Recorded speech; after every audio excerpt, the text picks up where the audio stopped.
Straight Facts with Lee Gunner and myself, Terry Flewers. Hit the like button, subscribe, turn on the bell notifications. It's a day later than normal. Obviously, everyone knows that my auntie's funeral yesterday, and it's a bit earlier because Lee has beach commitments this afternoon, which isn't bad, mate. Like the rest of us are jealous. Do you know what I mean, man? Probably pool settings, to be honest. Pool settings. Did beach yesterday, Tel. I can't do 2 days on the beach, mate. Like not now while I'm working. Summertime, 70 odd days straight on the beach for. I'm not a big fan of the beach. It's sand. It just gets everywhere. I'm not a fan. I prefer the pool. Do you know what? I've got to make the most of it because it's come to my attention that Arsenal have 24 games, maybe 25 if we beat Brentford in the League Cup between now and New Year's Eve. So, that's a lot of games, man. So, man.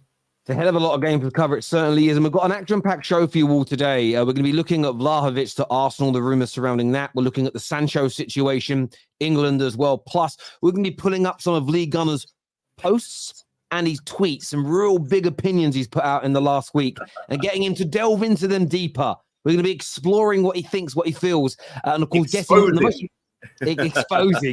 and most importantly, getting the reaction of you, the viewers. So make sure you stay with us. As I say, let's get this stream past 1,000 likes, bare minimum, please. The first subject I wanted to get your attention to, bring your attention to, though, Lee and viewers, is it is England. We won last night. I thought large parts of the game were good. I thought Bellingham amazing. I thought his relationship on the pitch with Rashford looked good. There were some really good points to come out of the game. I thought Lewis Dunk had a good game, but obviously Maguire came on and just exposed why England won't win under this manager. However, the manager's come out and said that it's been ridiculous, the treatment of him, Maguire, for a long period of time. It's a joke. I've never known a player treated the way he is by our own pundits. It's beyond anything I have ever seen. I don't know why. I don't really know why I'm asking this question, but do you agree with Southgate, Lee, that Maguire is being scapegoated and ridiculed worse than anybody else in English football history? Nope. And let's be real, he fully deserves it.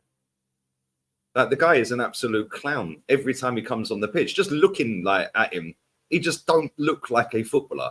Like, let's just be real with it. Like, we were playing Man United the other day, and he came on, and a ball has been cleared out from our defence, and Eddie was trying to chase Maguire down, and it was like little and large. It was just hilarious just watching him shuffle across the pit. And it's like, come on, man, how this guy gets a gig and how he's got, I would say he's got good PR, Harry Maguire, but at the same time, he hasn't got good PR. Do you know what I'm saying? His family are always tweeting about him. I think his sister put a post out, Roy Keane for Ireland in Euros or something, and it was a picture of him with his dog. They are a World Cup or something. And then Harry Maguire in the World Cup or whatever, and it was him holding the Man of the Match trophy. And it's like, no need to do that. How about just tell your sister stop talking?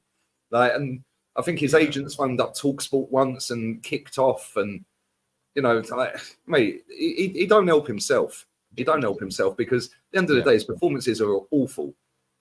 Yeah, and people say, "Oh, he plays well for England." Well, it's helped us win nothing. Yeah, and how many times has this guy out of position? Yeah, let's take Man United out of the equation for the second. Just talk about England for now, yeah? Bro, he comes on last night, and within 10, 15 minutes, bang, he scores an own goal. They didn't even have a shot. At that point, I don't think they had a shot on target. He comes on, now Ramsdale's not kept a clean sheet. Yeah, and you're absolutely spot on. This is exactly why we will not win nothing. Me and my pal were talking the other day, and we were saying, if you actually look at the pool of players England could pick to take to the Euros, if they're all fit, we probably have the best squad. France are very up close to us, or maybe better. You could argue either way. France's pool of players is insane. Yeah, but so is ours. Just the midfielders alone. I mean, Southgate's a waffler anyway. Like the guy's talking about, I don't think Phil Foden can play in midfield because Pep doesn't. Mate, he's played, I think, all 4 games in midfield this season. So what's he chatting about? Yeah. And this is the maddest thing with South. I saw that, and Southgate said that. But then you take Maddison, who's been a 10 all season, and play him on the left wing. And you saw the difference with England with Rashford in that position. And it's not about bigging up Rashford, but you're playing someone in their natural position who can spread the play. He played Trippier last night on the left back. Last time he played left back was 2017 in the League Cup. Exactly. He's a waffler. On Maguire, what you said about his PR is bang on.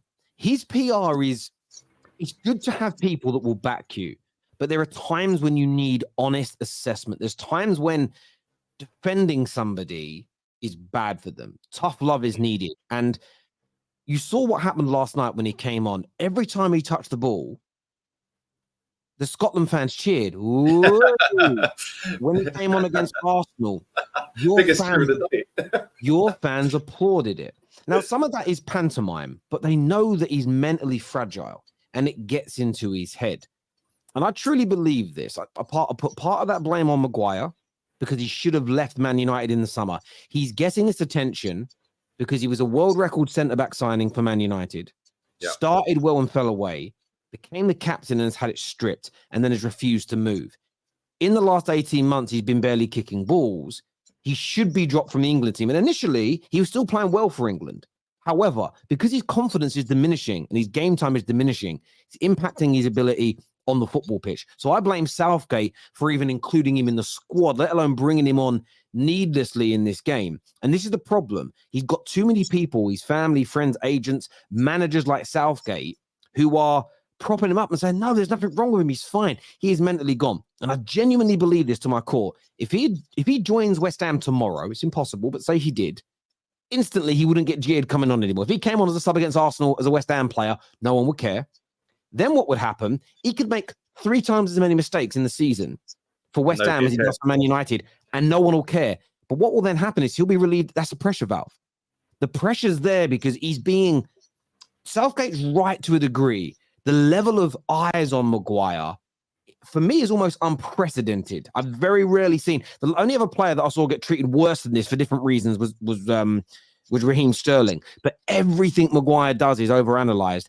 But it's because of the PR he's had and the way people prop him up. They're trying to tear him down. The best thing to do is to pull him out of the limelight for a while, not pick him for England, and he'll get better. But equally, he needs to be told by his reps, listen, I know you want the extra 80, 90, 100 grand a week at Man United, but it's going to ruin you. That pursuit of money is going to ruin you. Get away from it. Get out from under this cloud. So, yeah, I look at Maguire. It doesn't help that he posts his own stats on his Instagram. Like, he does that quite often. Like, he posts his own stats. Like, but this is the thing. Like, this guy's been relegated with England in the Nations League. But some people say, oh, he plays well for England. Well, he was part of a relegation for England. Right? So, he's statistically not that great then, is he? Because he's actually been relegated more times than he's won something for England. He's been relegated how many times in his league career? Yeah, and people are sitting there. Your manager does it. Southgate's doing it. Other pundits will phone up talks or be on talks, but say, "Oh yeah, but Harry Maguire, no, he's all right." Like he must have some mad agent, like that's super well connected, or there must be some media company or something. There's something, or his family member owns a media company or something along them lines, because the amount of prop he gets is crazy based off of nothing. He's won one trophy in his entire life. Do you know what's crazy about the Maguire thing? And it also feeds into Scott McTominay. Now, I don't have any dislike for Scott McTominay. He's a Man United graduate. I've never thought he was an amazing player, but he doesn't kind of blow his trumpet like he's better than he is. Does that make sense? He kind of gets his head down, he works, and he kind of is what he is, essentially. But I've heard on TalkSport in the last 2 to 3 weeks, twice now, Adrian Durham has basically said, Maguire's really good. It's Ten Hag that's ruining him. And I know there's criticism of Ten Hag, but Maguire's situation in football has not been created solely by Ten Hag. Now, him being 5th choice is not making Maguire any better, but he gave him an option to leave. They accepted a bid and the player rejected it. That's on the player that he made that decision. I've also heard Graham Souness and other TalkSport pundits say that Scott McTominay has not been given enough run of games at Man United. When he started 170 matches and he's played over 200 games for the club. But this is what you said about the PR thing. Certain players, whether it's their agents, friends, family, or connections, they seem to get this kind of ridiculous level of gaslighting and the rewriting of history surrounding them. To say that Maguire and McTominay haven't been given a fair attempt, a fair go at Man United is an unbelievably disingenuous statement. And it's that level of PR. Like, listen, we saw what happened last night. Look, McTominay's been good, very good in qualifications for Scotland. Last night, they came up against a very good England team. Didn't do anything, didn't get a sniff. That's him in the Premier League most weeks. There are Man United fans that have bought into this Scotland gas can. If we played him as a more advanced player, maybe we'd get this, maybe we'd get that, maybe we'd get more goals. It's like you really are deluding yourself. You're completely deluding yourself if you think McTominay is going to suddenly become in the Prem this goal-scoring central midfielder that he's been for Scotland. By the way, in 2023, in the previous 6 years, he's been a Scotland player. He scored 1 goal. I love McTominay, but this is a flash-in-the-pan purple patch of international form and no more. The rewriting of history surrounding players like him and Maguire, for me, is just a disgrace. It's a disgrace. Mate, it's mad. Like somebody in the chat just said, Martinez scores an own goal. Nothing said. Maguire scores an own goal. He's shit. Mate, the difference is we've seen Maguire doing this pretty much all the way through his Man United career. That's the difference. Yeah, well, I'll talk about Martinez. Martinez's own goal. Martinez tries to get a foot on the ball because if he doesn't, there's a Tottenham player behind him that's going to tap it in. If Maguire leaves that yesterday, either the defender or a goalkeeper catches it because nobody's there. There is a fundamental difference. I don't mind an own goal like that if the defender makes a move for the ball. If he misses it or lets it go, it's going to be tapped in by an opponent. It becomes much of a, yes, it's an own goal, but it was going to be a goal anyway, right? Most likely.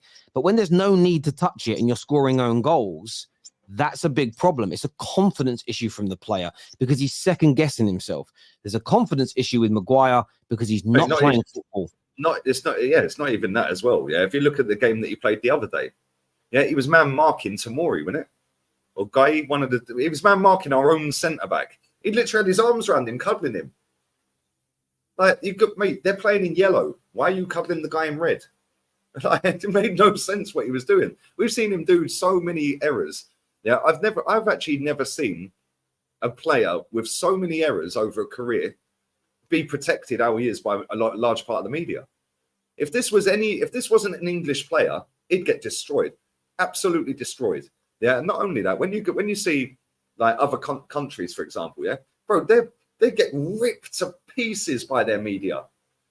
Yeah, they get ripped. I've seen Ruud Gullit, I think it was, sitting on beIN Sport, absolutely ripping into Chelsea players. Yeah, ripping into Chelsea players. This is a guy who played for Chelsea and managed Chelsea. Yeah, because he don't care. I've seen Van der Vaart absolutely rip players to pieces when he's doing punditry. Yeah, this is an English thing, man, but it is what it is. We all have to be nice to each other. Everything has to be vibes. And, you know, we can't have a go at Harry Maguire. He's part of the squad. Yeah, this is why we have this plucky loser mentality in England. Yeah, because everyone has to be kind and has to be nice to each other. No, he's crap. We're saying it. Yeah, this don't roll anywhere else. Go and have a look at some of the Brazilians and what they're saying, or the Portuguese and what they're saying about some of their players. Yeah, like I said before, Steve McManaman does the commentary for Madrid games on the Zone every now and again. Mate, if there's a player having a bad game, this is a Madrid legend. Real Madrid legend. He could windmill Real Madrid all he likes and they wouldn't care. Yeah, he sits on the Zone and absolutely cusses into Madrid players if they're having, and I'm talking like Luka Modric, Toni Kroos. We're talking top end players. No, because that's the culture. The culture in England is, we've got to protect everybody. Why? But the problem is, it's all become in England. Everything's become polarized. There's a few Man United fans who watch the football terrace who just despise me, and they're like, because you were criticizing the club the other day for its handling of the Anthony situation when the doctor report come out. But then yesterday, you're sort of praising the club for him kind of being suspended, and you're stating that you're not judging the player and saying he's guilty yet because we don't know enough information. How does any of that make sense? I'm like, well, because I'm disappointed in how we handled the doctor situation.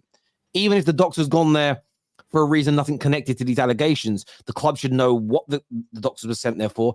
They should have an idea of what's going on. If there's anything untoward, they should know. They should be prepared for something like this to come out. Now, they could go there and someone's got a bad cut on their hand, and then the doctor reports back and says, oh, there was a bad cut, but it was because she was making a sandwich or he was making a sandwich, right? But at least they have a report to say, well, we did this. This is the due diligence. I said, equally, I'm happy the club has suspended the player. Equally, I'm not going to say that Anthony's 100% guilty when I don't know. You can have all three of those thoughts at the same time. We don't need to be polarized. And I think on the continent, they get that right. Luka Modric can be a superstar, a legend at your club. But if he has a bad game, you can say that he's had a bad game. In England, it's almost like, hang on, you can't say the manager's made a mistake. You can't say the club have done this wrong. You can't say the player was poor today because I love him. Yeah, but the reason for that, Terry, crazy. is the PR that is peddled out by the media, that are basically puppets on a string for our football clubs, right? You don't get this rubbish abroad. Yeah, Marca's the only one from Madrid, and even they don't peddle out the amount of PR that our clubs do, right? And you look at it and you get ex-players. Somebody put in the chat, Rom's put in there, Van der Vaart and Ruud Gullit have ripped into Van Dijk before. Yeah, ripped in. And I've seen Van Dijk rip into a lot of players. Yeah, I've seen Ruud Gullit do it as well. Where do you get these English pundits ripping into any of our players when they're consistently playing crap? You don't, because it's all nice. They won't get invited back to ITV again or Sky Sports again. Certain players get it and certain players. That's what's crazy about it. Because certain players get it and certain players don't, as you say. Because I've been critical of things that's gone wrong with Sancho, but equally this last week, again, I've had people message me, but I'm confused, Terry. The other day you were saying you're pretty sure that it's his training standards. I'm like, yeah, but that also doesn't mean that I think he's a bad person because he wears baggy jeans or, you know, as his hair done in a particular way or has tattoos. That stuff is inconsequential to me because that's an element of his life that I don't think is a reflection, because there are people that have flamboyant haircuts or dress a particular way who also work hard in training. There are people that look a little bit more clean cut, as the media would call them, who also don't work hard in training. What you are as a person, especially your immutables or the style of clothes you wear, is not a direct correlation to how hard you work in life. You know, look at some of the most successful, I would use the example, like the way Jay-Z dresses and carries himself is very different from Elon Musk. But look how successful they both are. Well, equally, a good example is Richard Branson. If you see him walking down the street, you would never think that guy's a billionaire. Scruffy bastard. And he always has been. And that's the point. You know, you've got, there are loads of people that look and dress and sound like Elon Musk who are absolute lazy bastards, and vice versa. You know, you don't. So that's the thing. I will defend Sancho on the elements of his life and personality that are inconsequential to this circumstance. When it comes to some of the things I've read today in The Athletic, which we'll get onto, I'm going to criticize elements of that, but I'm also criticizing parts of the club as well. And people have got to read the full article and not just the headline that it's about lateness and training standards. There's elements in there that Man United have got to get right, but there's a lack of balance now when it comes to analysis in football, and it's frustrating because everybody just wants their narrative to be supported all the time. But yeah, look, there's a few super chats here. First one's about England, saying Foden, Jude and Rashford were excellent. Southgate is wasting this talent pool.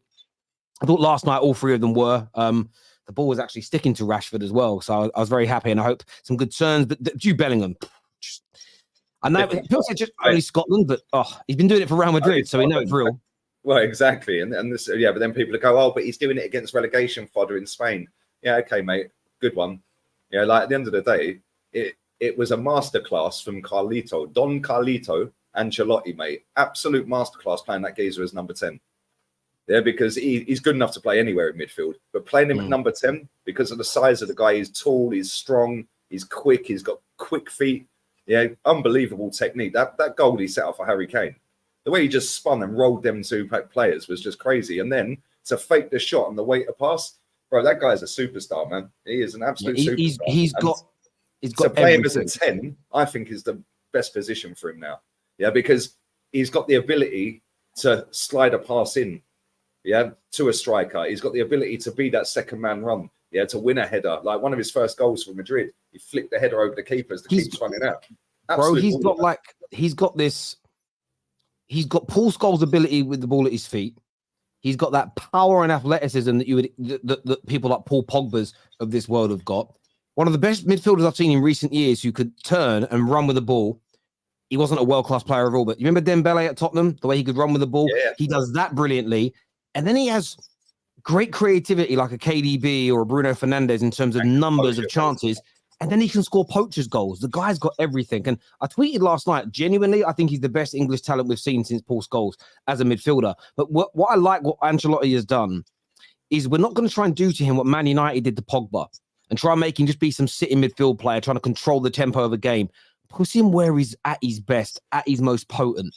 You know, I don't want him to sit where Declan Rice is. That's not his game. You'll take so much away from him. You play him where he's needed. And yeah, he was phenomenal last night. He really was. Michael here said, you are both talking rubbish. England, who win, I think it means they won't win anything because you all love for rubbish Kane. England won't win anything with rubbish Kane. Well, mate, my head hurts looking at that. I can't lie. Yeah, I would say this about Harry. Listen, this Harry Kane said this week, and I know you love this when you read it. And what he turned around and said is that Kane says he enjoys the pressure of having to win every Bundesliga match convincingly compared to how 2 Spurs games without a win wasn't a disaster. But do you remember I said to you, bruv, that I think when Harry Kane goes to a team that wants to win, you'll see a mindset change in him. And look, it's very early. Let's see what happens. But the fact he's realized, I think he didn't even know. This is one of those moments where he probably walked in there and went, "Oh my God, I thought we had an elite mentality. Now I know what one looks like." No, I think you're waffling. He knows what an elite mentality is, mate. Yeah, because you'll see no Man City player coming out talking about top 4. He goes to England training with players that play for Liverpool and Man City that have been in title races, won the biggest honours. Yeah, he knows what an elite mentality is like. Like, he's just been a serial loser for his whole career, and he's decided, you know what? Again, because the media in England, they haven't protected Harry Kane, have they? They've kept saying, no, he's got to win a trophy. He's got to win a trophy. He's got to win a trophy. Yeah, complete opposite to Harry Maguire, by the way. Yeah, and Harry Kane's probably got better PR. But the media are going, no, he's got to win a trophy to be considered a great. He's got to win stuff. So he's thought in his head, you know what? I've had enough of that. I'm going to buy him. And now the fact that he's come out and said that, yeah, Tottenham fans are probably crying. And it's true. What he said. They don't care. I spot on with what he said. I heard their manager yesterday on TalkSport sitting there saying, we're not just going to, what did he say? I can't remember the exact word, I'm paraphrasing, but he said something like, yeah, we don't just want to be desperate to win something. We want to be able to build to win something every year. Okay, mate, well, at least try and win something first and build off of that. Yeah, there's a few super chats here that said, and saying that the Carabao Cup is I haven't read the words. He said they're saying like below Spurs and beneath Spurs. There's a long article here, but I mean, I haven't read the full thing, so I'm not going to judge it. But I have been. People are telling me that he basically has said that. Basically, it says here that it's not. It is what he says here. It's not dismissing the Carabao Cup. I want to win every game. Trust me, I was disappointed on that night as well, but that's not the end game for me. It's not about winning something for the sake of winning something. It's about building something. But this is the thing that again, you have to win something to build something. He's right in terms of, I don't think what you want to do is win. Idealistically, you don't want to win the Carabao Cup and get relegated in the same season. You don't want to do that. So let me cut you off. Sorry, 1 second. Go on. Because I think we're going to agree with each other. His exact words were, I don't want to just win a cup and finish the League Cup and finish 10th. He said that along them lines, but he actually said about 10th. What makes him think that if he has a cup run, that he's going to finish 10th? What's stopping you finishing first?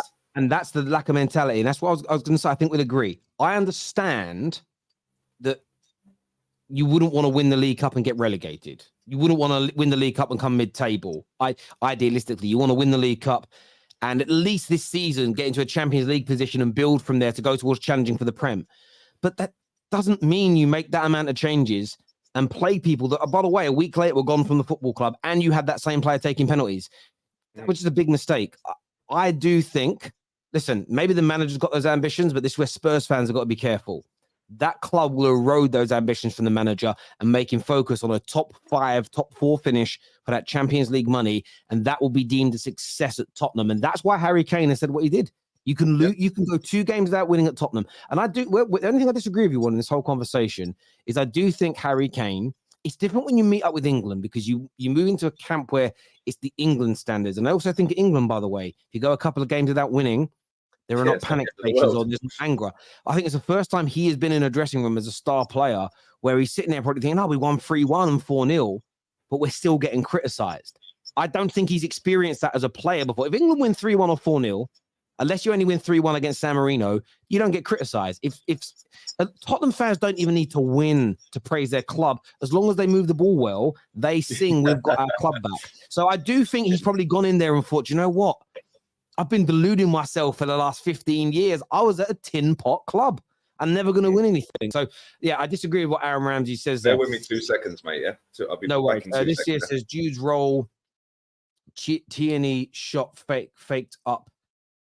Sorry, Tierney's role, Tierney shot fakes to set up Kane. Yeah, he done him badly there. Damien says, wasn't the point of Southgate because he was the under-21s manager so he can bring through the youth and still playing people who are trash? Look, I think that was part of it. And I think Southgate's done a good job stabilizing England, but we have to move on from him now to somebody more elite. Thank you for that super chat, Damien. Plaza Fam here says, not as a non-Englishman, how does Harry Maguire continue to get into the national team, but Tomori can't get any burn? Please explain. That's just the manager's bias. That is purely down to the manager. That is all it is. The manager's got a love affair with him, loves him to bits, and you know, as far as I'm concerned, it's wrong. Tomori should have been given a chance.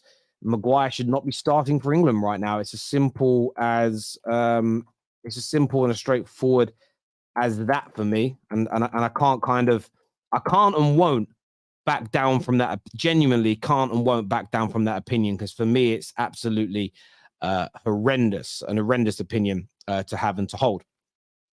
Obviously, Pete, we want to move on now. I want to talk a little bit about the Sancho situation, because a lot has come out today about Jadon Sancho, and just some snippets here from the article. I implore people to go and read the full article, because there's things in here that defend him as well, which we will talk about. But they essentially state that we know that Sancho has deleted his tweet now, which I think, for me, I think that's a good sign for everything. But it says here that Ten Hag set Sancho early roll calls in a bid to get him to turn up on time, but issues persisted and training levels prompted the deselection for Arsenal. He says last season, Ten Hag and his coaching staff tried to get Sancho to arrive on time by setting him a schedule at least 1 hour earlier than the rest of the squad. The tactics had some initial success, but Sancho fell back into familiar patterns. And it also says that Ten Hag has become increasingly exasperated with Sancho's punctuality and what he perceived as sluggishness in training. This has also not gone unnoticed by his teammates, some of whom share the manager's sense of frustration. What I will add to this, though, is that it also talks in there about how, and I think this is very, very important around the Sancho situation, that there is a belief that there hasn't been enough, they call it, I think it's pronounced pastoral, as in like help for Sancho in terms of he is a little bit, the article says there's maybe a feeling at Man United that he was more mature than he really is, because he'd been away in Germany for some years. And actually, he probably hasn't had as much support, and he's almost been allowed to go off and do things which have led to lateness, tiredness, sluggishness in training. And it also speaks, and there's a part of the article that speaks to one of his ex-England youth coaches who says that he does feel that people like Sancho, because of how he dresses and the clothes he wears and sort of the way he carries himself, there is almost an unconscious bias which makes people less likely to forgive him for latenesses and a perceived lack of effort, which I think is key. But the tweet's been deleted now of him defending himself. It's been made very clear, I think, by Man United that this is about turning up to training on time, training standards being high enough, and the club really just trying to get the best out of this talent. How do you see this one playing out now that it's kind of a week further down the line? We kind of know more what's happened. Sancho seems to have backed down from his initial stance. What's your feeling about it now, mate? Well, he's back down in terms of deleting the tweet. I wouldn't say he's back down. It's just he's deleted the tweet. The club have obviously told him to delete it. Yeah, and so he's probably looking at a fine if he don't delete it. So I don't know. It's weird, because like a lot of these, and I've said this before, our two football clubs are so riddled with PR. How do we know that's true? He's late. Oh, he's late. Oh, he's late. Oh, he give him a schedule an hour before, and he slipped back in. And I was, so you're telling me, right? Here's the schedule. You're coming in an hour before everybody, yeah, and then you're not turning up. literally not turning up, and you're turning up after everybody who's supposed to come an hour later. That's what you just read out, right? You've got to schedule an hour before everyone. So here's your schedule at 8 a.m, Jaden. Everyone else is coming in at 9. Make that make sense in the first place. Because if the guy's already got an issue with turning up late, why would you make him come in an hour earlier? Because he ain't coming in, is he? So what the club's has tried to do, when you read through the article, and we know this through other things that have been said before, there was issues with his fitness, there was issues with his conditioning when they first arrived at the football club. This was well documented last year. This is in a bid and attempt. You've got to join in with everybody else. We want to put you through extra training to get you back to your levels, to get the very best out of you. And as it says, there was initial success. And last season when we spoke about the games he was starting in the second half of the campaign, and all this took place, by the way, after that 3 months hiatus, got back into the team, started scoring some goals. And Man United fans in those first few games afterwards were like, ooh, we're getting more of the Dortmund Sancho. And then that faded away again. And that very much matches with what we're being told here. And my view is this: the reason why I believe that element to be true, that I do believe there is a training issue with Sancho, is generally speaking, when it comes to sport, highly talented people who don't fulfill that potential, it's either one of two things. It's either work ethic or injury problems that curtails them. The fact is, he is supremely talented, and more in terms of technical ability, he's better than Bruno, he's better than Rashford, in my personal opinion. And the fact that he can't deliver for the team, even on an individual basis, say the system's rubbish and the tactics are crap, cool. But if he can't deliver on the same level as players who most people would consider to be inferior to him on an ability level, I can only put it down to fitness and training standards personally. Other than anything, he's had enough opportunities. He started enough games. I do believe that element there is true. And I think what the club is trying to now get out of him is just trying to get, one last push. Let's try and do this publicly. Get him out there, see if he actually raises his game. That's where I come from. If he starts at the weekend, wouldn't it? Because obviously Anthony's suspended. So it'd be interesting to see if he starts. I know you're looking at El Ghazi. Good luck. No, we're not. That's not true. In fairness, so you don't believe that one, Terry? No, let me answer it again. Don't read headlines. When you read the actual, even the original story that came out, I think from the Telegraph, when you read the article, not the headline, it was the agent of El Ghazi has offered the services to Manchester United. And then it said, who are considering their options now that Sancho and Thingy could be out of the team. Nowhere in the article did it say that Man United wanted him. No. I'm just saying that, because it's banter. Yeah, but they're considering their options. So it's not we've offered him to Man United, they've said no. So there is a chance. No. The way the sentence was worded was very clever. It was very, very clever. It was, he's been offered this player in the process of Man United considering what they want to do about that side of the pitch. So not they're considering El Ghazi, but they're considering their options. Now they've got two right-sided attackers out. And in that meantime, he's been offered. Out of this one. Because it's not about wriggling out. Because Laurie Whitwell, Laurie Whitwell and Simon Stone came out the next day saying this is just like it's not a twisting of words. Do we actually believe what them two say? I don't know. It's one of those things. But what's been stated is that it was basically misinterpreted by the way it was written. Man United have made no inquiry and have zero interest in signing the player. Again, it was a headline that got everybody clucking. If you signed him, I can't lie. Oh, bro, if we'd have signed him, I'd have been fuming. But we didn't even inquire. It's a bit like this. Lee, it's a bit like this. Imagine a girl that you don't find attractive, that you don't like, you think she's horrible, asks you out on a date, and then everybody starts spreading the rumor because you're thinking of dating someone. Lee's thinking of getting back into the dating market because he's been single for a while.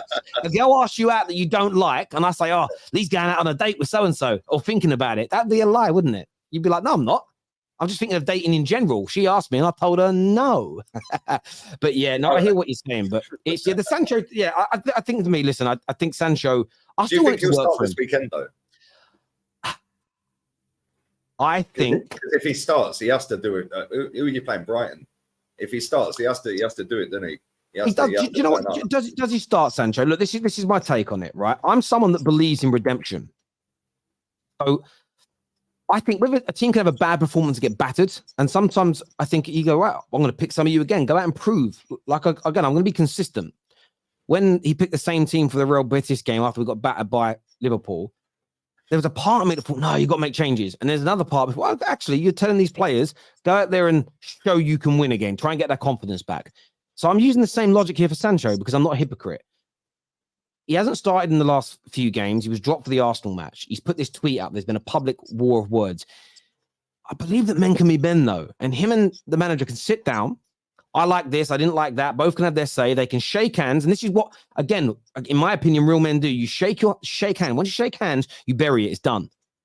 I don't want either of them to be cowards and carry on having an issue behind the scenes. Because I think this can happen in this industry. You shake hands, go, boom. Right, Sancho, you said you got the message. You said you're going to work hard. You've done well in training the last 2 or 3 days. You're starting. Go out there and prove me wrong for like talking about you in public. You can have that relationship and then go and do it. I would love him to start, and I would love him to deliver, and I would love him to turn his Manchester United career around. As much as I've criticized Sancho many times for his poor performances, I have no personal agenda in any capacity against him. I just want players to deliver for my club. What I won't do is, I've seen a little bit of this for Sancho in the last week. People kind of defending him, saying, oh, you don't know the real Sancho and what he's really like, and there's this issue and that issue, and oh, this didn't work, and this system and this tactic and this player. And I'm like, yeah, that just sounds too Maguire for me. Just put your hands up. And what Sancho probably needs is people close to him to say, listen, Jayden, you've been shocking. And if this true, but they don't hang around with, nobody hangs around with people like that. We just said that about Maguire. I get you, brother. They live in a bubble, Terry. I agree. What Sancho needs is people that he loves and respects, echoing that message. One of the biggest things that helped, and I don't think he's had a great career, but when when Shaw was barely playing for United, weight issues and everything else, he was criticized publicly by his parents who backed someone that said that your lifestyle's wrong. His parents backed the story publicly and said, we've got issues about it as well. I'm not saying he's been amazing since then, but he's been more consistent. Ironically, he's out injured now. His injury problems have subsided slightly in that time. And he's probably had his best couple of years as a Man United player. I still think it's come too late because I think he abused his body and didn't try hard enough long. And that's my point before. I have no personal issue with Sancho. I've criticized Shaw in the past for these same issues. Look what I've said about Fellaini and Maguire and McTominay's and McFred as a general thing. I just want players to deliver for my club. I believe there's training issues. And the reason I believe that, I said it earlier, when you're that supremely talented, it can only ever be long-term injury issues like Paul Pogba or a lack of effort in training or application in what you do that stops you from delivering. If less talented people can perform in the team, there's no excuse for the more talented individuals. There just can't be. It's why I was always angrier with Pogba dropping stinkers than I ever was with McTominay, because you can't compare them on ability. So, of course, I'm angrier with the better footballer than I am the lesser footballer. It makes no sense. Do you know what I'm saying? It's like an Arsenal fan. I get if Holding made a mistake for you, why is he playing? He's not good enough. But I'd be less annoyed with him than I would be if Saliba or Gabriel did it, because they're better. They shouldn't be making those mistakes like a lesser player. So look, I hope Sancho comes back. I hope he plays this weekend. I hope he delivers here. Oh, Michael says, Terry, liar Terry, where's your redemption for Greenwood? Again, if you think that comparing somebody being late to training is any way, shape, or form comparable to in my belief, what we heard Greenwood say. Okay, hold on. Stop right there. That was 15, 20 seconds or 40 seconds of a 5-minute voice recording. Right. It's 5 minutes. It's already come out. So we don't get any context. It's like when you clip me up. League Gunner exposed. You don't put the 10 minutes before and the 10 minutes after. It's just that little 5 minutes. Okay. Yeah, there's no context in a 40-second voice clip. Yeah, when it's a 5-minute voice clip. If you hear the whole 5 minutes, we might all have a different opinion. But we haven't heard the 5 minutes. We only heard 40 seconds. Again, I understand where you're coming from, but I read what I read. I saw what I saw. And I don't think the situation of Jadon Sancho being late to training is comparable to the allegations that Mason Greenwood faced. And until I'm showed that 5 minutes, my mind is not going to change. Until I'm showed evidence that he did not do what I believe he did, my mind cannot change because I heard it. So I think the two scenarios are completely different. I don't even think they're comparable situations. They're not comparable situations, but in a sense, they kind of. like at the end of the day, people are outraged at that Greenwood situation, but the one person who's not outraged is engaged to him and had his kid, and that was the alleged victim. So, like, what's it matter what any of us think? Well, listen, and that's their life, and I understand that completely. But for me, I'm very happy for Greenwood to have a redemption. If my mind is changed about what he did, and you only change that by giving me more information. Can I ask you a question as well? Go on. Sorry, finish your sentence. Equally, if Sancho doesn't train hard, doesn't listen to the manager's instructions, I don't want him to start. So if he doesn't do something that changes my mind, and I don't need him to prove it to me personally. I'm not that arrogant. I will trust my manager. If he picks him, he's been doing the right thing. That's where the redemption arc comes in. You have to either change people's minds or behave differently for you to get a redemption. You can't act a particular way, not change, and then expect a redemption, Michael. That is the fundamental thing you're missing here, my friend. But go on, mate. Go on. Sorry, go on. I was going to say, he's obviously Greenwood's on loan now, yeah? But I think Man United have got a clause in the contract that can bring him back in January. Yeah. Do you think if this Anthony story goes a similar way, do you think that they will go, well, we ain't bringing him back? Whereas if the Anthony story gets thrown out and it's all fabricated and it's not what it's seen to be, do you think they will bring him back in January? Do you think it hinges on the Anthony story? No, I think my personal thought is the loan. I don't think he'll ever play for Man United again. I think why we haven't just cancelled his contract and why we're loaning him out and why everything else is because if he goes to Graffiti and has a really good season, then the club will be able to sell him as an asset. Somebody will buy him for 50, 60 million pounds. Where if we just cancel his contract, somebody's going to pick up a 60, 70 million pound asset for nothing. That's what the Glazers are doing. I thought you'd actually cancelled his contract because the way it was worded was he's leaving the football club. He's no longer part of Man United. And then all of a sudden he's now on loan.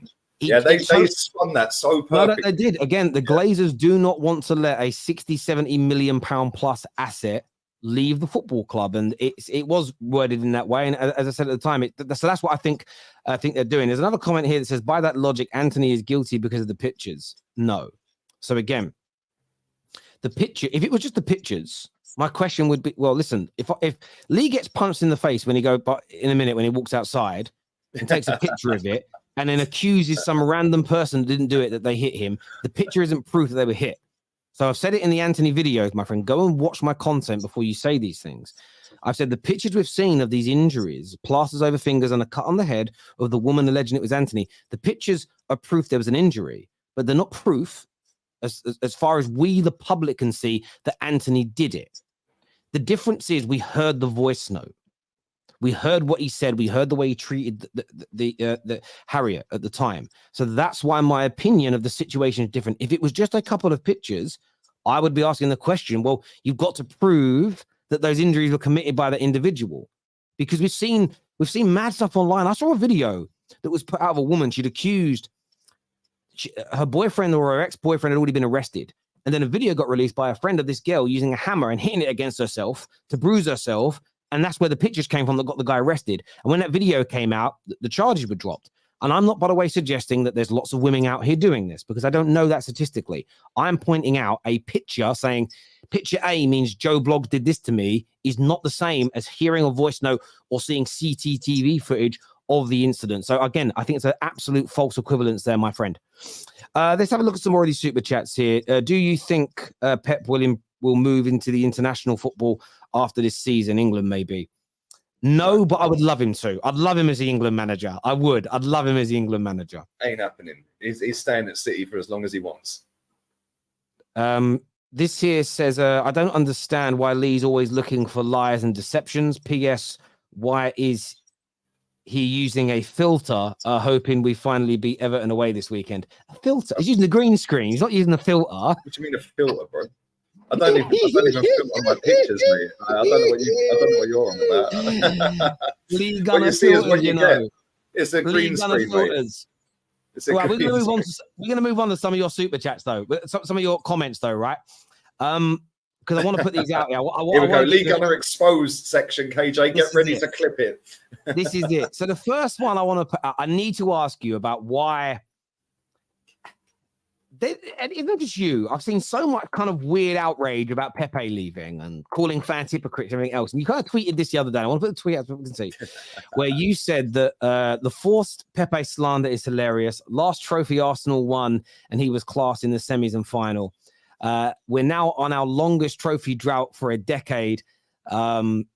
640 million later, only Nelson, Eddie, and Saka are still here.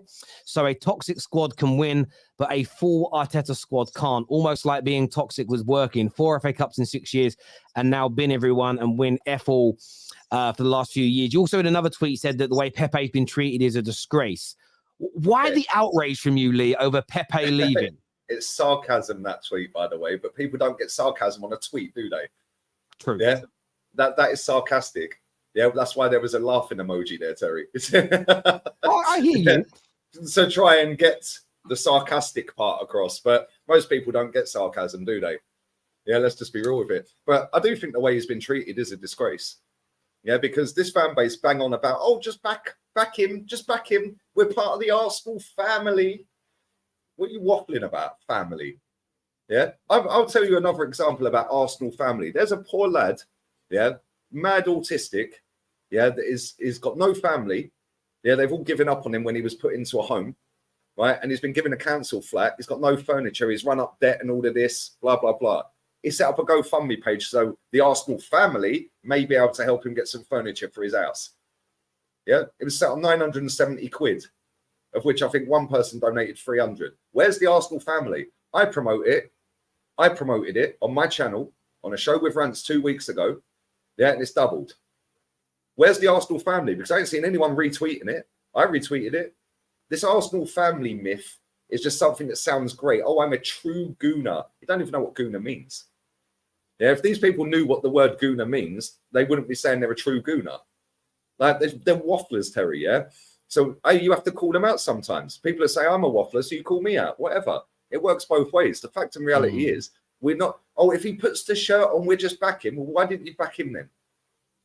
Why didn't you just back Nicola Pepe then? Oh, but he was poor. Oh, he was that poor. He came second in our Player of the Season award.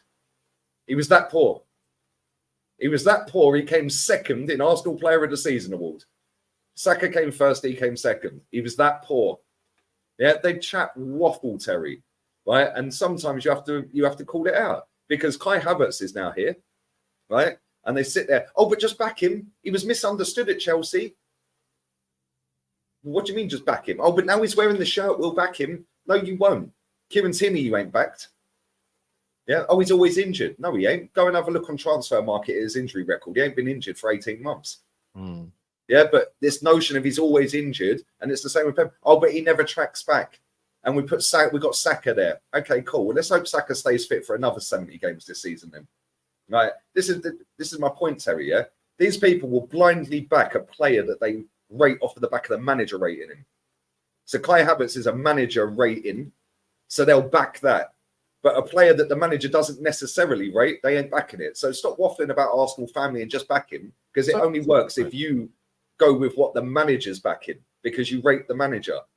That's it. So I understand that. I understand that. Drop the Arsenal family thing. That I concur with. It's hilarious. No, I get that element, but obviously you're out here and the love you show for Tierney and Pepe. Yeah. The only reason it confuses me is because they are not as good as players that are currently in your team, Saka's, Odegaard's, Zinchenko's, etc. And you give those guys absolute hell, and they are delivering and making your Arsenal team so much better than say 4 years ago when those guys were starting. Okay, well, I don't understand 4 years ago we won the FA Cup. Yeah, okay. 4 FA Cups ago, we won the FA Cup with these players. Tierney started that game. Saka was on the bench. Yeah, Pepe started that game.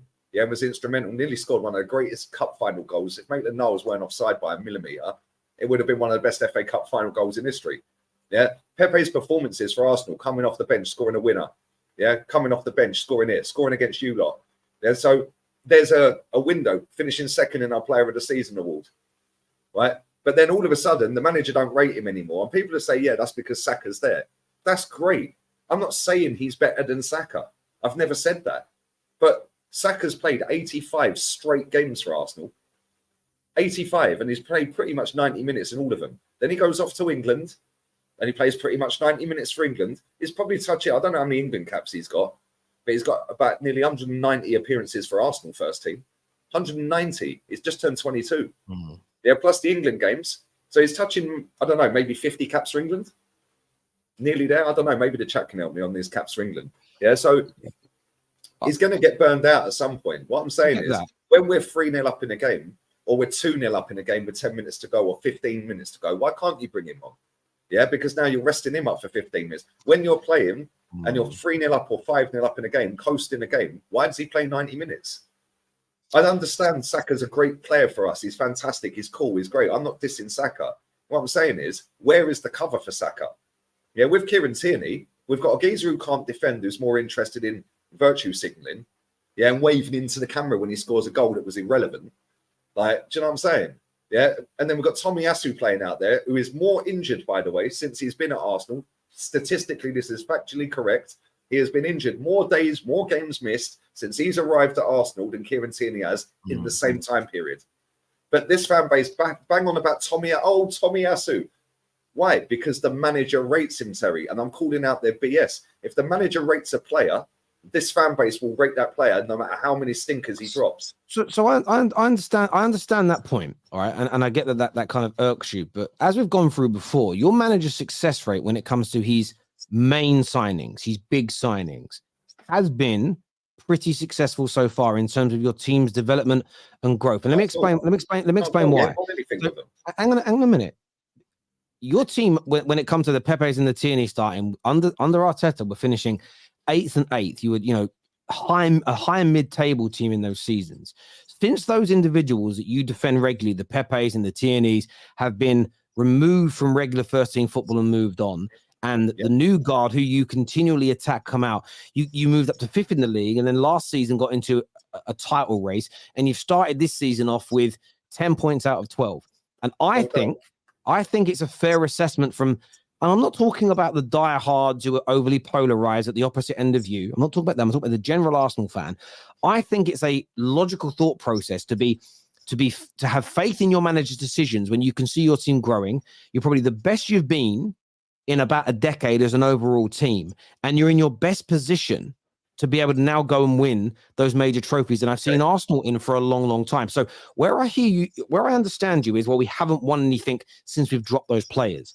But I think that's because, and I know you hate the word, but the process was to strip things back and to build a team that had a capability of winning major trophies further down the line. And I think for me, I understand the skepticism that you have, but I think to act like your team hasn't improved exponentially as a team since let me kill this argument. Let me kill this argument. It's not just about Pepe, Terry. I know you haven't won a trophy. I know you haven't won a trophy yet. But you're waffling. You just sat I'm not waffling. I haven't finished my point yet. This is the best Arsenal have been in the last decade. Well, factually, that is incorrect because we're on the longest trophy drought for a decade.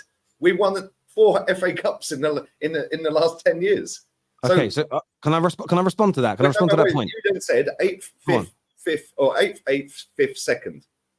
Tell me what we've won in any of them league positions. Absolutely nothing. So can I respond to that? So I understand what you said, but this is where I don't think it's irrelevant.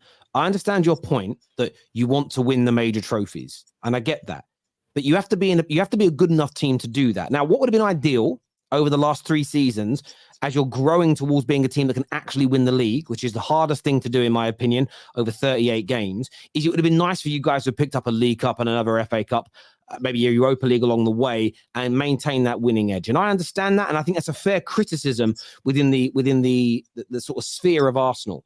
However, I think you throw baby out with the bathwater. Arsenal are in a position now to challenge for the Premier League, which makes you a better team than when you won the FA Cup and were finishing 8th in the league under Mikel Arteta when Pepe and the Tierneys were starting. Yes, you won a trophy, but you are a better football team now, in my personal opinion. And I think that this is the thing with your argument. If you win an FA Cup this year, or you win the Premier League this year, will you, and I know you said to me the other day, like, I don't know if you'll become positive about Arsenal. If you then win the Premier League, say this season, would you then come back out and say that, all the PR and fan connection and the dog and the North London forever, the stripping back of the squad and removing players like Tierney and Pepe as an example, would you come back and say, do you know what? All of this were components in getting the club and fans collectively in a position where we could win major trophies again? No, but I know you're hypothetical. Would you turn around and this is the thing?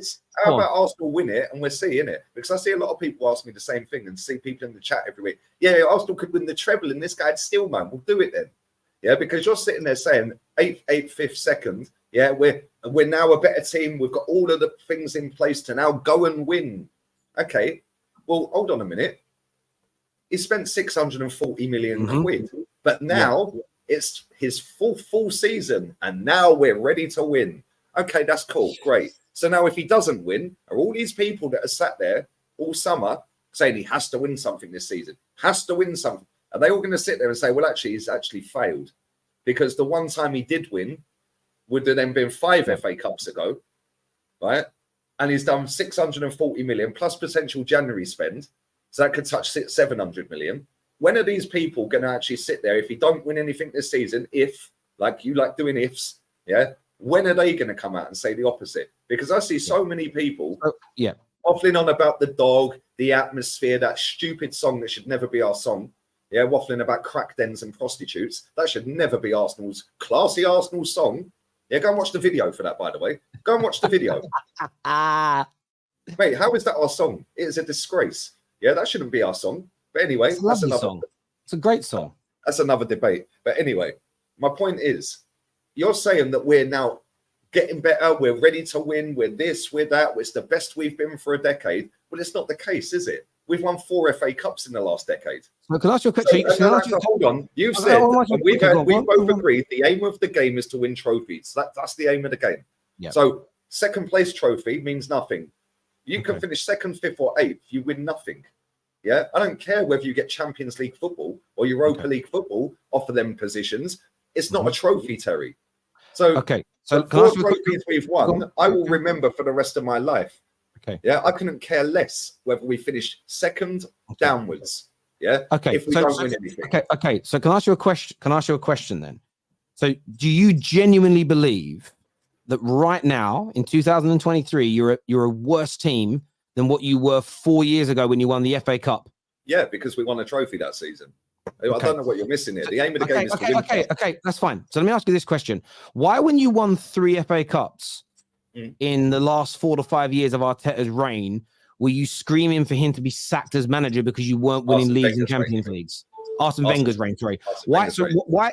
So what's? So I want to understand. This isn't trying to catch you out. This is a genuine question. What narrative change for me, Terry? Hang on. Let me finish the question. What has changed in you? Because people like yourself and maybe many other people that were on AFTV back then, you were winning FA Cups, but you kind of, the narrative was that was papering over cracks and you weren't challenging for the Premier League and you still needed to improve and move on. Now you're moving to a position where you might be able to win the league, but because you didn't win the FA Cup, that's not good enough either. Is it about winning them all together? I'm just trying to understand it.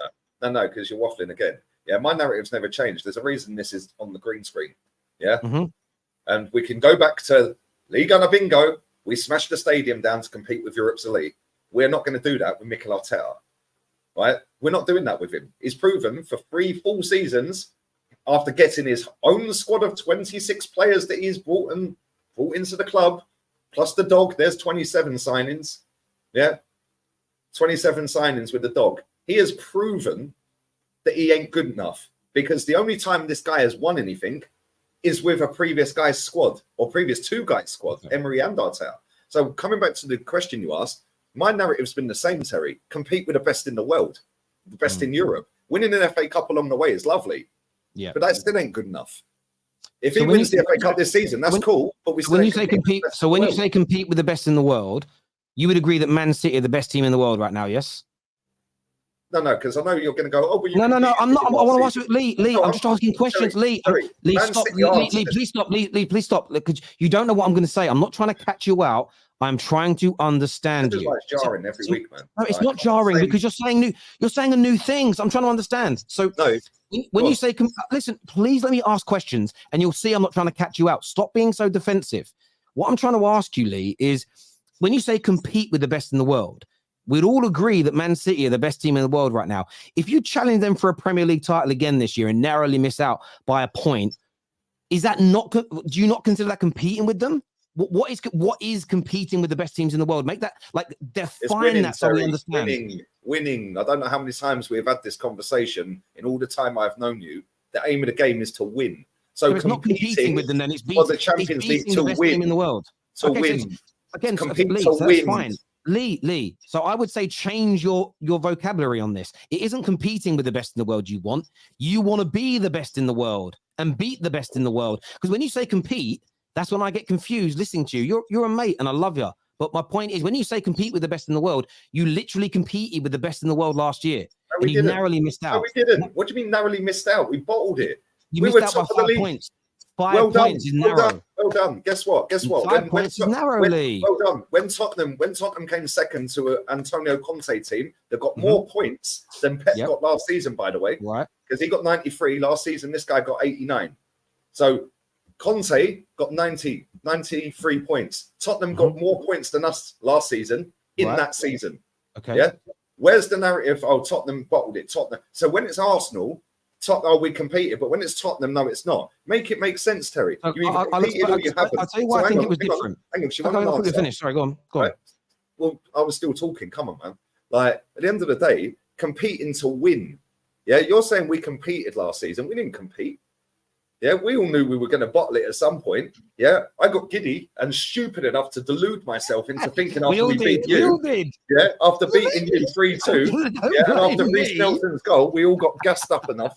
I will never make that mistake again because it is the history of this football club. I have seen this club systematically broken down piece by piece, by a million factors along the way. Yeah, so now it don't matter if you don't win. Right, I know for a fact there's fans out there that if we win nothing this season, it don't matter. It don't matter. Oh, we're back in the Champions League. Watch on Wednesday when we play on Wednesday night next week, Terry. Yeah, just go through Arsenal Twitter. Oh, goosebumps at the Emirates. Oh, it's so good to hear the Champions League music. These people ain't here for winning; they're here for vibes. Yeah, and that's why they get so irate with people like me that call this crap out. Yeah, we knocked that stadium down to be the best in the world. Be the best in the world, compete with them year in, year out, win the major honours year in, year out. If you nick an FA Cup along the way and miss out and finish second, cool. But ultimately, that ain't what we smashed that stadium down for. And I'll keep saying it and keep saying it and keep saying it until this fan base on the whole, not all of them, because there is a large part that are on the same page as me, I will continue to keep saying it until this lot get it in their skull, that this club has been an absolute shambles for 20 years. So, Lee, let me just say this now. I just want to understand your full definition of what compete means. And what you actually mean is we have to beat these teams to these major trophies. And until that point, your mind won't change. I can get on board with that. That's your standard. No issue with it. But when you say compete, that compete doesn't mean win. The reason I use that word compete, do you know why I use that word compete? Because back in 2004, when this lot actually did win stuff, when it was all vibes, but winning as well.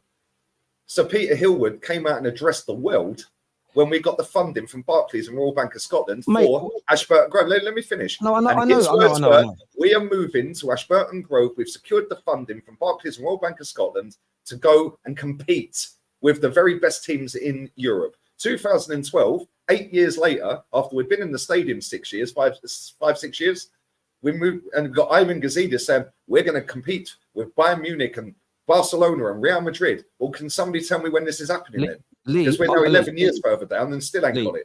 I don't want to interject. I get that. You've said it a few times on the show before and I understand it. All I'm trying to say to you is this. Maybe you don't care. Don't say we need to compete with the best in the world. Say we need to beat the best in the world. I'm using words that these people have used. Fine. But I'm just, sometimes, again, I'm not trying to have a go at you here. What I'm saying to you is, people are always going to try and catch you out on things when you say we need to compete with the best in the world. Then when you start competing with the best in the world, you say, well, that isn't good enough. People go, hang on, but you said compete. Well, I think as people that as a job, we talk and we communicate, we should care in terms of what we say and how it's perceived and how it's read. So all I'm saying to you is I don't disagree with your standard, but you just got to change your language from compete with the best to beat the best because that's what you want. So, equally, what you also said about Arteta, I'm agreeing with you. He's got to start winning now. So someone in the comments a minute ago said Terry's the kind of person that would say back Arteta again if he bottles it. Not necessarily. Arsenal looks scary.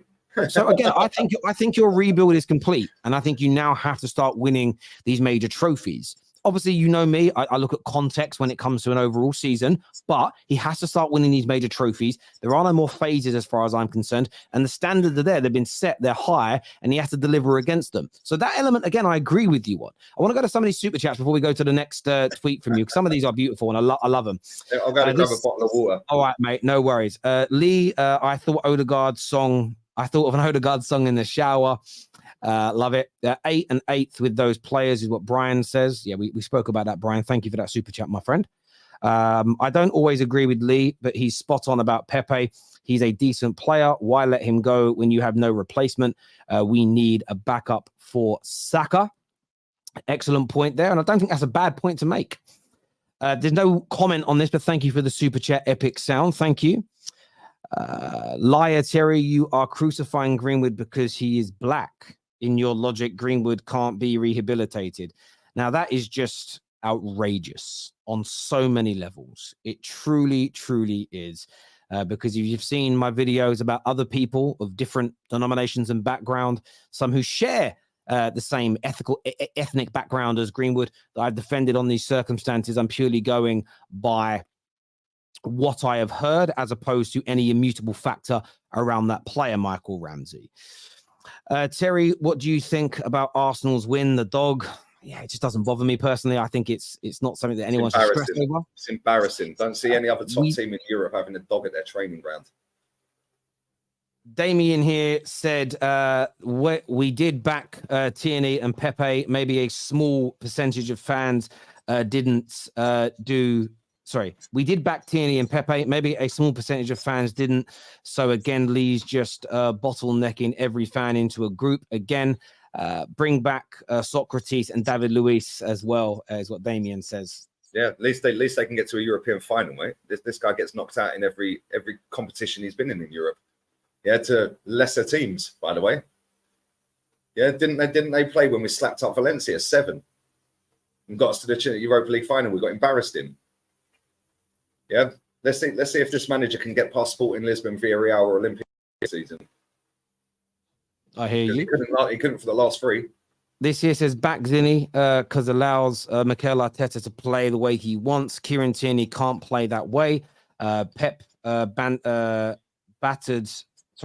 more by pundits than fans. If Arsenal don't say Pepe, I think he means. If Arsenal don't spend, he says we are not serious. Spends money, he says we're using it as ammo to attack Mikel Arteta. Well, it's pretty simple logic in football, mate. Yeah, you either win or you don't. And this guy has won nothing since 4 FA Cups ago. So if you want to have vibes and unicorns and sparkles and fairies and all that, that's up to you, mate. I'm here to win. Lee needs therapy, is what from this goon says. That is my therapy. Win the dog told Arteta to play Partey at right back, is what Daryl Smith says. Big up Daryl, bro. We know, you know what I'm saying? I love that, Daryl. Terry, when are you going to invite me on the show and let me expose my big fat round birds on your channel?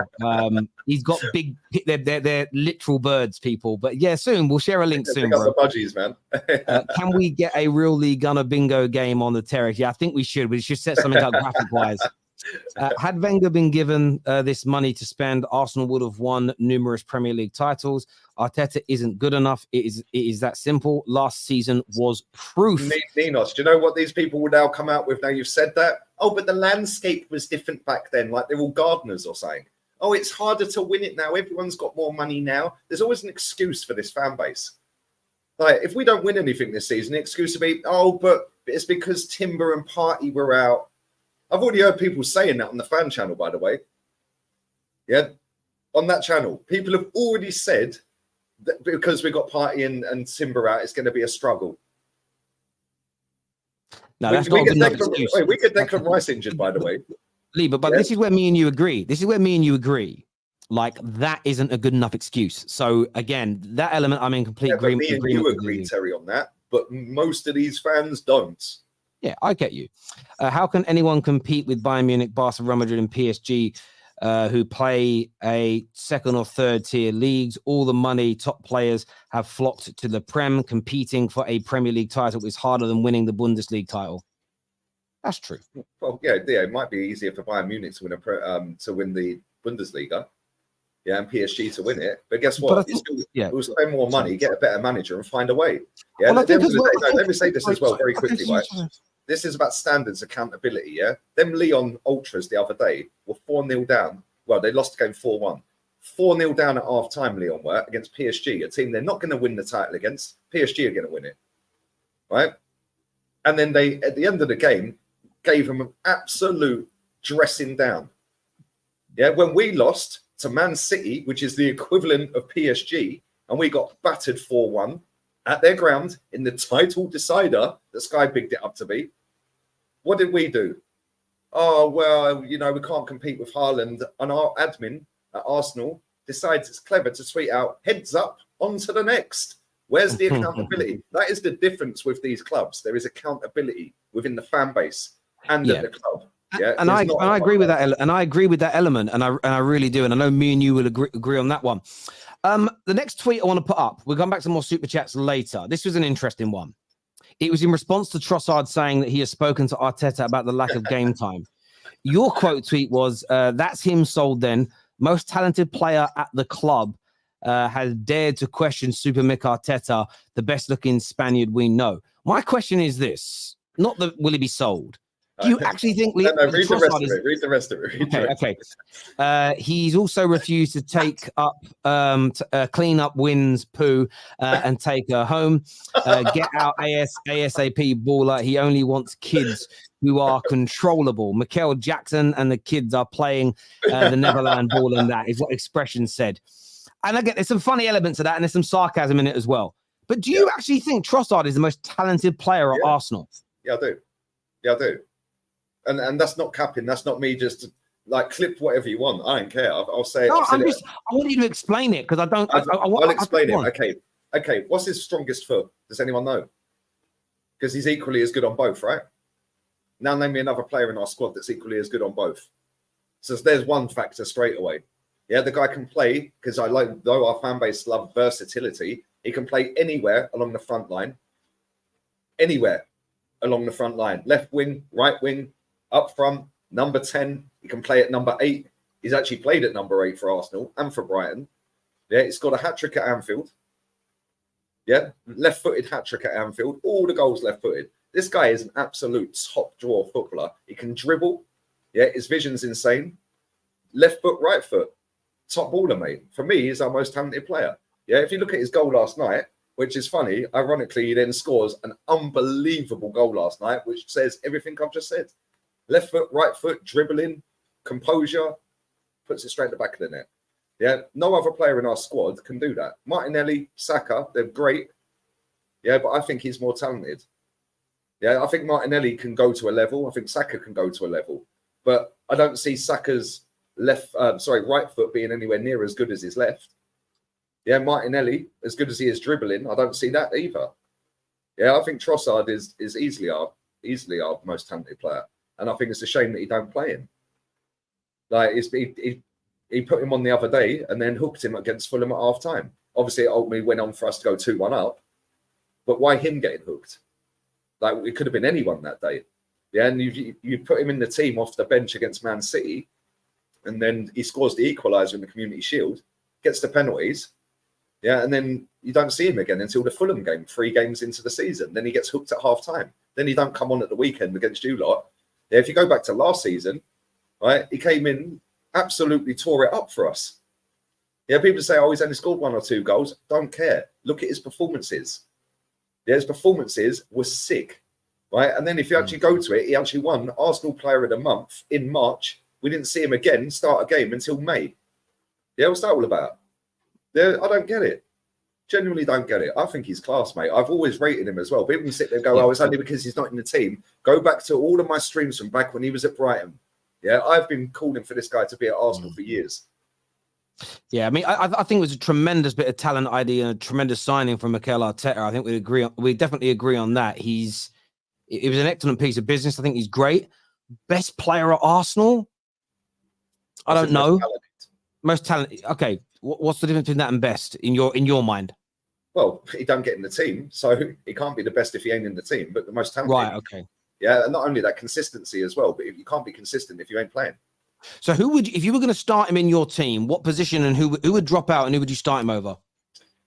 Well, when we're playing Eddie Nketiah up front, I'll stick him up front over Eddie Nketiah all day long. Why would you not put him up front? The guy, tricky, left foot, right foot, scores goals, creates goals. Yeah, like I said, dribbling ability is insane. So over Eddie Nketiah, if Eddie's in the team, you could start him over Martinelli in certain games. Martinelli's been poor so far this season. Why ain't he started him on the left wing? Yeah, you could even play him on the right wing and get Saka. You could bring him on for a sub for Saka because he ain't going to ever drop Saka. Yeah, it's like his little baby. He's never going to get rid of Saka to put him on the bench for Troaasard. I get that. But you could bring him on and play him on the right. And like I said, his left foot and his right foot are equally as good. So he could play anywhere, which is why he's so good across that front line. So he could go for any of them three. Yeah, it's a long season. I get that he's going to get game time. But I just, again, find it weird that how can you get player of the month in March? Yeah, but we didn't see you in April. And some of this guy's man management is in the gutter, mate, honestly. Yeah, I understand that. I get where you're coming from. I think Troassard's good. I know what people are going to accuse you of, though. And I'm going to get ahead of the curve here on this. People are going to say, and this see if I'm good at reading this. I understand social media. They'll say, he's the backup. So you'll push this narrative that he's the best or most talented. And therefore, no matter how well you're doing, there'll still be a reason to hate on Arteta because he's not playing the most talented player that you've got. But he's never going to start the majority of these games. So it's almost like you're setting it up to attack the manager with. Do you think that's what people are going to accuse you of? I couldn't care less what they're going to accuse me of, Terry. I've had 8 years of these people accusing me of all sorts. 9 years, 10 years. In fact, it's 10 years. 10 years since I first ever had a Twitter account. Yeah, for 10 years, I've had people chatting crap.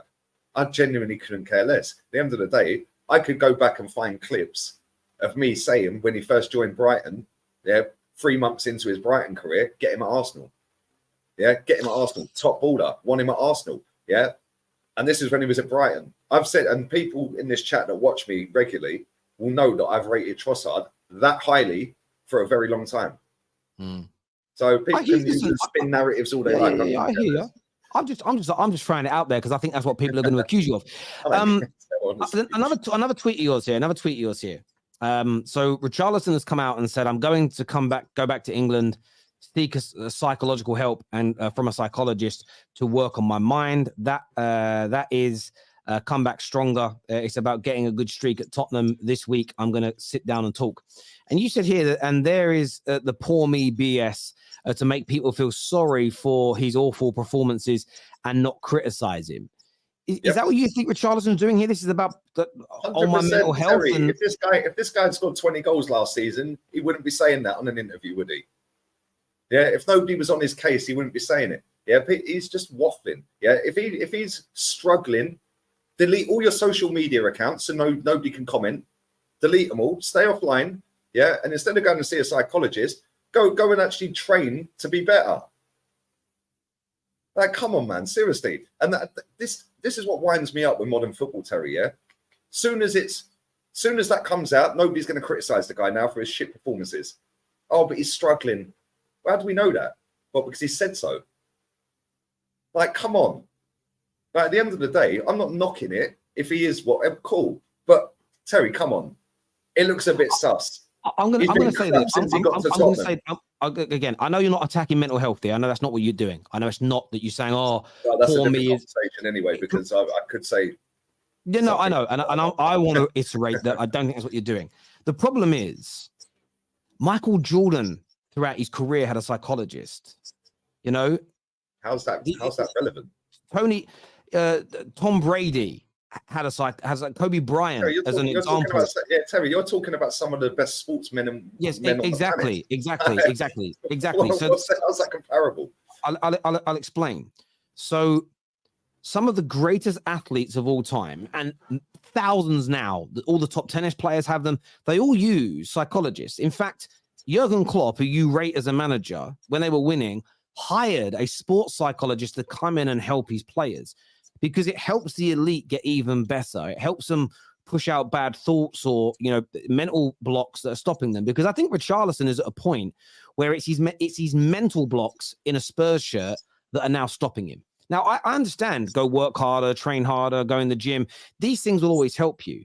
But if he feels, and the club feel, that he is doing all those things to the nth degree, but it's his mentality that's damaging him, why not seek a psychologist to hopefully make your form better? He isn't saying, don't criticize me. He's literally saying, I think I need this to get back to my best. And when you say it's irrelevant that the greatest athletes of all time have used it, well, it clearly shows it works because they advocate it. So I've asked you this question before. Why would you not want players to follow the practices of the greatest? Why would you go, I'm not going to use a psychologist? You've not mentioned a single, like Terry, wait a second here, yeah? Right, you've not mentioned a single footballer in that. You've mentioned a football manager in that, and basketball players, right? Well, yes, okay, the so let me concept's still the same. I get it. Let me just stop you. Klopp brought the psychologist in to work with his players, so that's meant. Yes, maybe he needs to go and get him back then, or her back. Yeah, because it's obviously not working now, is it? Well, because Liverpool have been trashed. Having a psychologist, but having a psychologist alone. Listen, if I go and get a sports psychologist now, if I say what I want to say about psychologists, mate, your show would be cancelled. So let's just move on. Lee, if I go and get a sports psychologist in now to manage me, I'm not going to become a pro athlete because I've got a sports psychologist. It is more than just that. Sorry, it's the easiest gig in the world being a psychologist. Oh, okay, breathe. Okay, tell us what's going on in your lives. Okay, you don't think it helps? I don't think it helps at all. Terry, if somebody's suffering, yeah, mentally from something, yeah, and you're a footballer, you're in the limelight every week, you're doing interviews. He didn't have to go and do that interview unless he's contracted, and I'm sure he's not contracted by the Brazil national team to go and do that interview. Yeah, was that an interview after the game? Yeah, because it was the game that he probably went off crying and sat on the bench crying because he was crying his eyes out the other day. Yeah, what the problem with him is he spends too much time scrolling comments on social media and it affects him. Get off social media then. There you go. I can be a psychologist in one sentence. If you don't like negative comments, don't be on social media, mate. Yeah, go away, train more, try and do a bit better, and go from there. And now what will happen is if he drops another couple of stinkers, people will be less likely to have a go at him. Wait, it's 60 million quid nicking 100 grand a week. What if it isn't negative comments online that are damaging him? Well, maybe you should take time off then. Go away and sort your life out, mate. Come back when you're ready. What is that? When you say take time off and sort his life out, what do you mean by that specifically? He obviously ain't enjoying football, so quit football. It's not difficult, is it? So rather than seek treatment that can hopefully make him get back to his best because he's struggling. So do you put that logic across everyone? If you're struggling at what, if you're having a bad week doing YouTube, you're not enjoying it, you should just quit YouTube and not go. Okay, well, hang on, hold on, because now you're making two things together that don't add up. Yeah, one bad week. Well, has he just had one bad week then? Is that what you're saying? Okay, if you have a bad 6 months, wait. So if I had 3 bad years, right, which is what he's had, because he's been crap for 3 years. 3 years. He was even crap. He weren't crap 3 years ago, was he? He was crap at Everton. Let's be real with it. He was all right. I never thought he was a £60 million player, but I think he was. I think at Everton he was producing to what we thought his level was. But I don't understand. So you think if a footballer's struggling, rather than seek counselling or psychological help that might help them, I think they can do whatever they want, and I don't care whether people want to cry about what I say. I don't care. Yeah, I can say what I like. They can say what they like. I'm not a Spurs fan as much as people think I am. I couldn't give 2 flying Fs about Richarlison. I don't care. Yeah, go and win stuff. Go and play better. Pretty simple. Pretty simple. If you don't like something in your life, cool. Whatever, change it, mate. I've said millions of times before, I wake up happy every day, Terry. Every day. One day I might be less happy, and one day I might be happier. Yeah, I don't sit there going, oh, poor me. Oh, yeah, I can't do a stream today because I need to go and see a psychiatrist. I'll turn it in. Yeah, maybe I'm just this old school generation. Just get on with it. Yeah, because when I was younger and when we were growing up, we didn't have social media. Yeah, we didn't have all of this namby-pamby BS. Yeah, about, we can't say anything about him because he'll get affected. Turn it in. Yeah, turn it in. Honestly, mate. Yeah, and the amount of footballers that have now come out and do this. Yeah, like Jadon Sancho went to the mountains for 3 months. Well, he's come back and he ain't done anything since, apart from apparently be crap in training. Yeah, so that didn't work, did it? But now, we can't cuss him because he went to the mountains. Like, turn it in, mate, honestly. What has happened to sport? Listen, I'm just trying to ascertain opinions here. Viewers, let us know what you think and what you feel. I wanted to ask you about one other thing, because this was in a private conversation between us over Zaha. Because you WhatsApped me this week, and you said Zaha is better than Marcus Rashford. I need you to unpack that for me. I need you to unpack it. Well, it's pretty easy to unpack, isn't it? Technical ability is light years clear of him. Pretty simple. Marcus Rashford is useless. Yeah, he might stat pad and go on purple patches. And you were talking earlier about purple patches, Scott McTominay. Yeah, Marcus Rashford goes on purple patches that lead into next to nothing every season. Yeah, but he'll go on a purple. Oh, yeah, look at Rashford. Oh, look, he gets Player of the Month award. Well done, whoopee. Wilfried Zaha is a better footballer than Marcus Rashford will ever be. And I'm not even saying I put Zaha up there because I don't even rate him that highly. And people that, again, watch my channel on a regular basis know I do not even rate Zaha that highly. But he's a better footballer than Marcus Rashford. But he isn't, though, is he? Like, your preference may suggest that.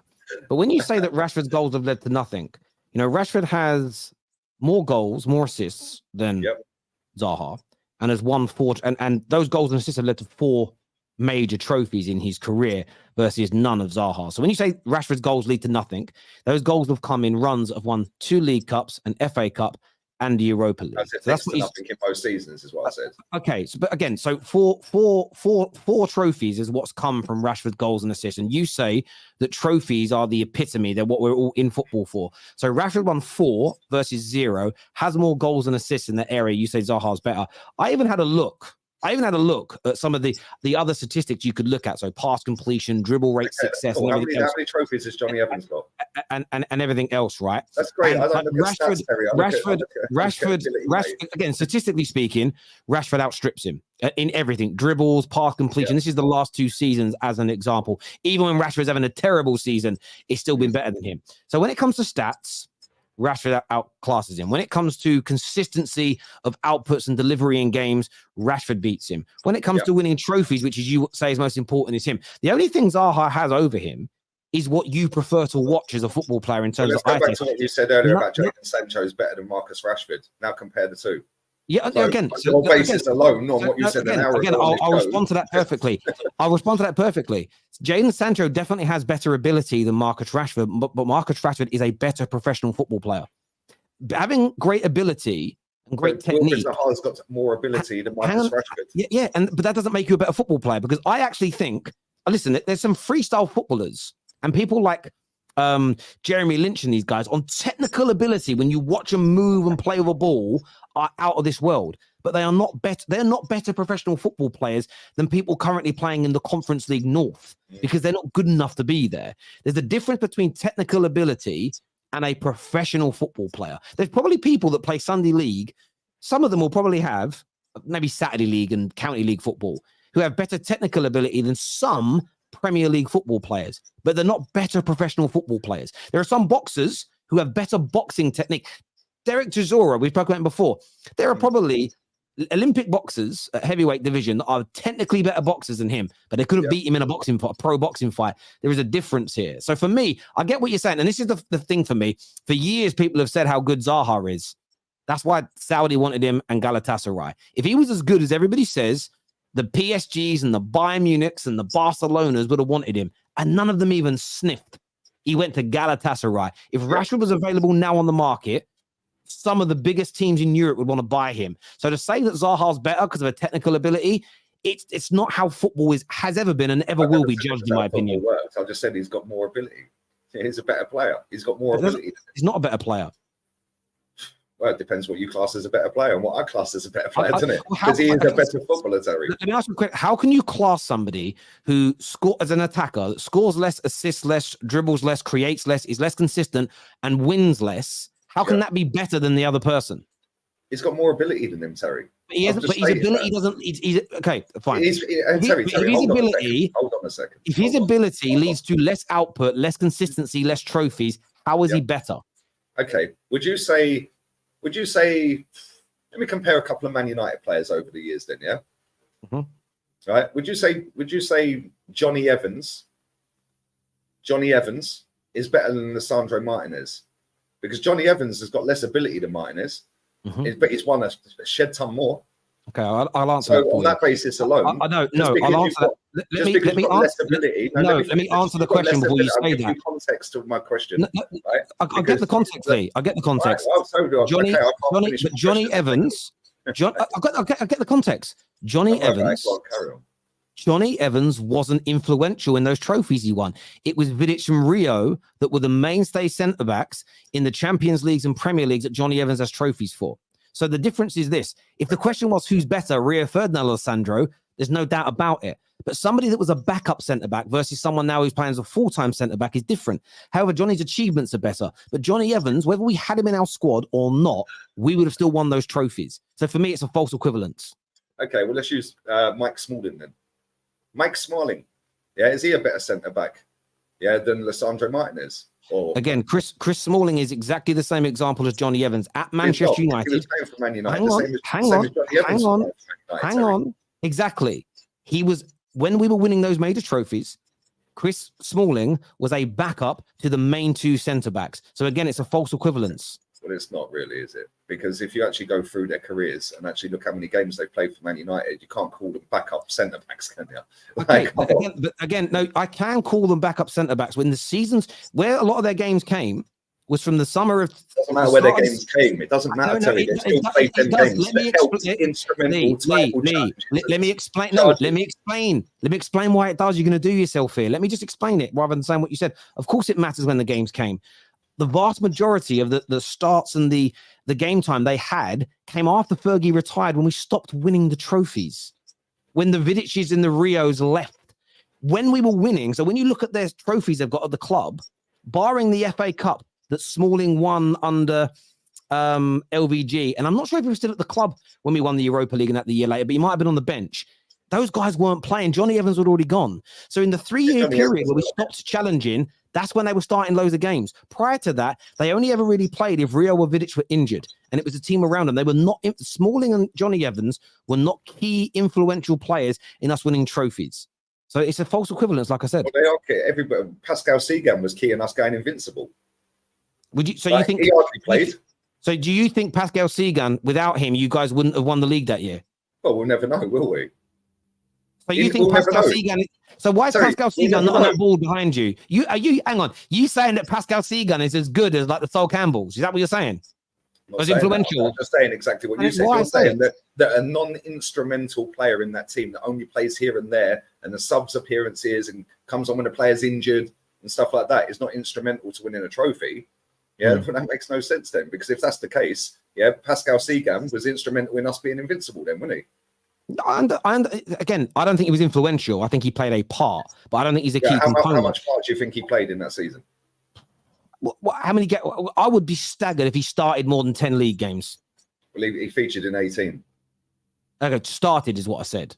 I have no idea on the stars. I'll have to check it. But he featured in 18. So hold on. He featured in 18, which is nearly half the season. Yeah. I don't know how many starts that was, because we had Sol Campbell and Kolo Touré there. Yeah. So again, he was influential and a big part of us winning invincible season. Hey, listen, if you featured in 18 games, but he weren't a mainstay in the team, was he? Lee, if you think if you think Pascal Segan was influential when you winning the Invincibles, Terry. That's what you hang on. That's what you just said. If you think he's featured in 18 games, think he's invincible, yes. If you think he is a key influencer in you doing the invincible season, then you believe that. He featured in 18, nearly half of the games in the season. If you listen, Johnny Evans we'll agree on it. Of you winning trophies. If you think Pascal Segan is on par with Sol Campbell in terms of how influential he was, don't change the narrative now. I've never said that. What I've said is he was influential because he played 18 games that season or was involved in 18. So cool. No, because you're changing it now. You said that Johnny Evans, the games that he played, he was coming in for Rio or Vidic and this and that. It wasn't a mainstay, no. No, neither was Pascal Segan. But they still helped win trophies, didn't they? So they were part of the squad and they were influential, but they weren't a mainstay. Which is what I said about Johnny Evans. Fine. So if in terms of that, you just on terms of that? So you think that Luke Chadwick was influential for Man United when he won Premier Leagues? How many games he played? How many games did Luke Chadwick play for Man United? Let's just go and have a look. Because again, I'm just trying to understand your logic here, as opposed to I don't want to disagree with you. I just want to understand it. So in the seasons where he won the Premier League at Man United, he played 22 games. There you go. He's influential then, isn't he? Okay, fair enough. Just if he's featured in a 38-game season 22 times, he's influential, isn't he? If he's featured in 2, you can't really say he's influenced anything unless he's scored or you've kept a clean sheet, because he was a midfielder, wasn't he? So help him keep clean sheets. By the way, with that logic, because he's influential in winning trophies, then Rashford's definitely better than Zaha then. On trophies, yeah, but I never mentioned trophies in the text I sent you. I don't know why we're here. But you mentioned trophies every week as being the pinnacle. So if a man is influential, if a man's influential in winning trophies for a big club, and the other guy is influential in nothing and hasn't won a dime, and no big club wants him, how can he be better? That's a question you still haven't answered. Okay, so on that basis, then Matt Letizia was shit. Yeah, is that what we're saying? Because he won nothing. I'll answer that for you as well. No, thank you. I'll answer that. Matt Letizia on talent and ability and output, by the way, for Southampton was phenomenal.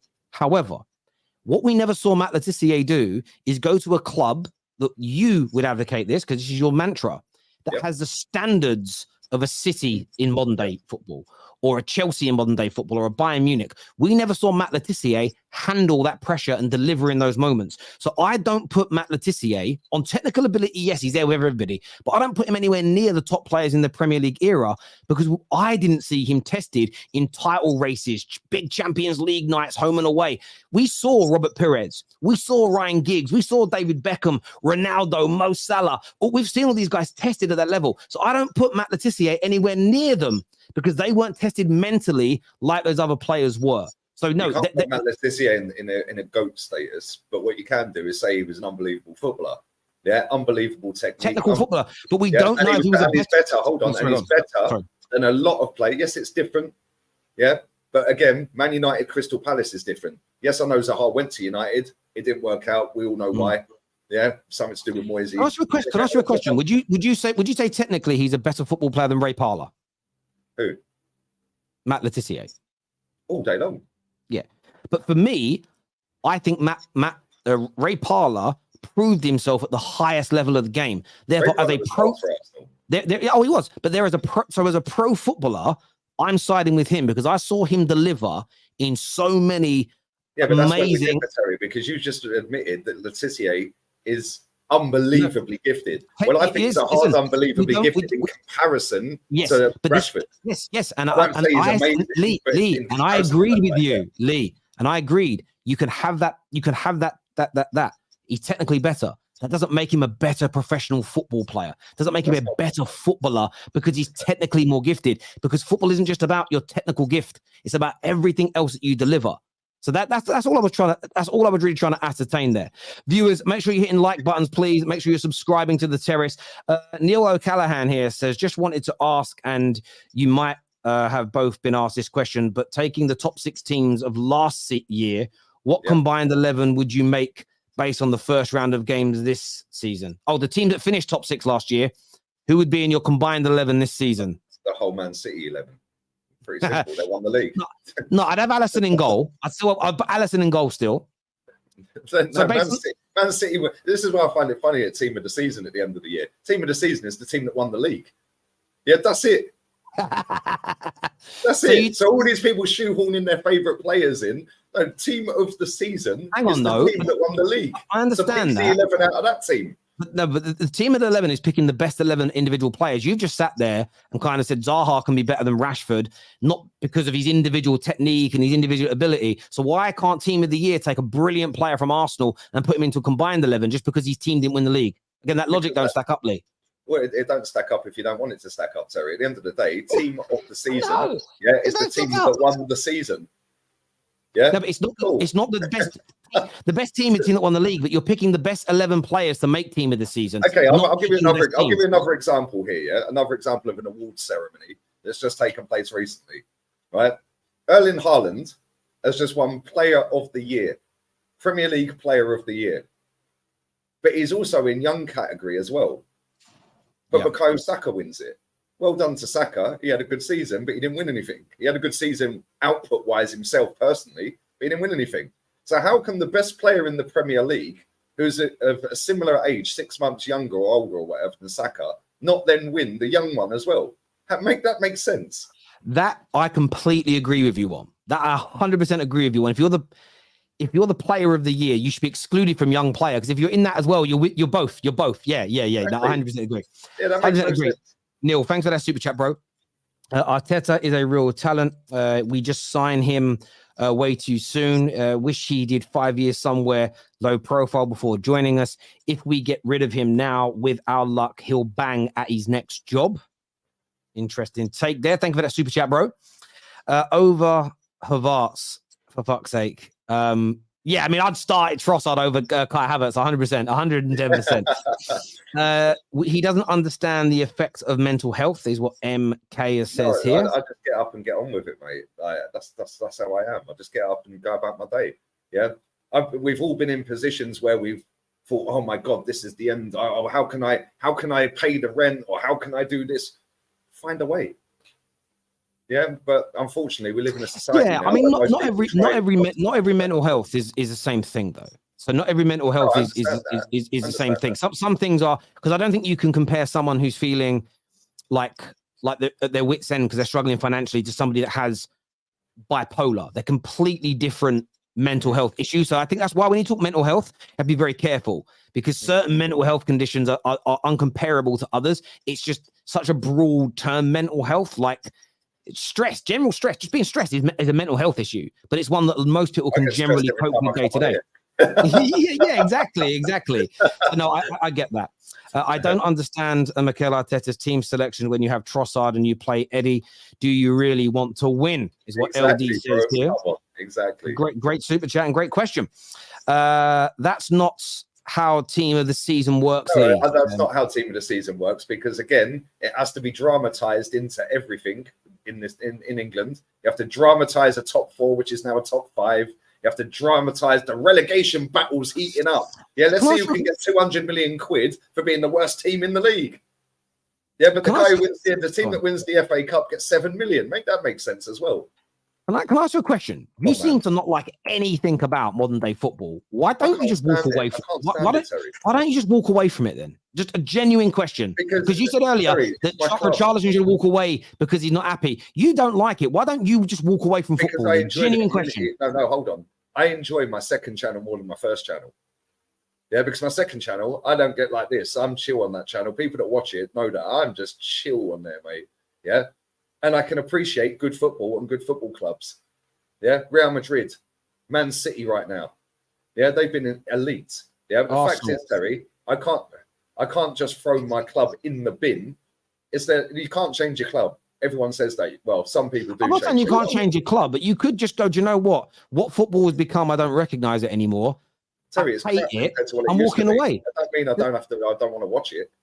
Okay. Yeah, I just don't enjoy it as much as I did when all of this crap weren't in the scene. Like it's been around. Yeah, but all this. I can't stand Sky Sports, Terry. I understand you can't stand it, but I'm going to be blunt with you, bruv. All this stuff, Player of the Years, and all these the way they talk about top four. This stuff's been around for 30 years, bruv, and you weren't angry about it 3 years ago. Yeah, I was. Yeah, I was. I was angry about it when Pavel Nedved won the Ballon d'Or over Thierry Henry that season. Yeah, and go back how far that was. I was fuming. Yeah, because again, it's a rigged event. Yeah, it's a rigged event. Yeah, it's a popularity contest. Yeah, it's a popularity contest, and it's the same. And this is why I can't stand Sky Sports, because the amount of crap they dramatize is mad. They make it all so dramatic. Oh my God! Yeah, look at when that Super League started kicking off. Yeah, look at when your fans stormed the stadium. You got the biggest game in England called off. Yeah, look at the way Sky Sports was screwing about it. But it's what it is, isn't it? No, but I understand that element of it. For me, I love football. I love everything that's about it. I don't think it's got worse. I think it's got better. There are elements of it that will annoy me. I love everything about football unless it's my club. Yeah, because I can't stand anything my club's. No, this is the thing. This is what I think it is with you, Lee. Do you know what it is? Do you know the one thing I've noticed about you, and I kind of like it. I love I like poking it. It's like poking a bear with a stick. I enjoy it, is that you despise your club so much. You've let it spew and warp your view of everybody else's football clubs. And you're not wrong about everybody else's football clubs. But some of the things you say, I love it. I honestly how many clubs love in world football right now? Yeah, how many clubs in world football right now actually genuinely, by hook or by crook, will do anything to win? How many clubs? You can count on one hand. That genuinely want to win the major honors. Again, it's a very hard question to answer, and I'll tell you as to why, because I haven't studied enough of these clubs to know what their owners are or are not doing. So I don't want to make a claim that no one in Italy is trying to create the best team in the world if it turns out their owners are pumping in the maximum amount of money they can. Remember, they're restrained from doing that.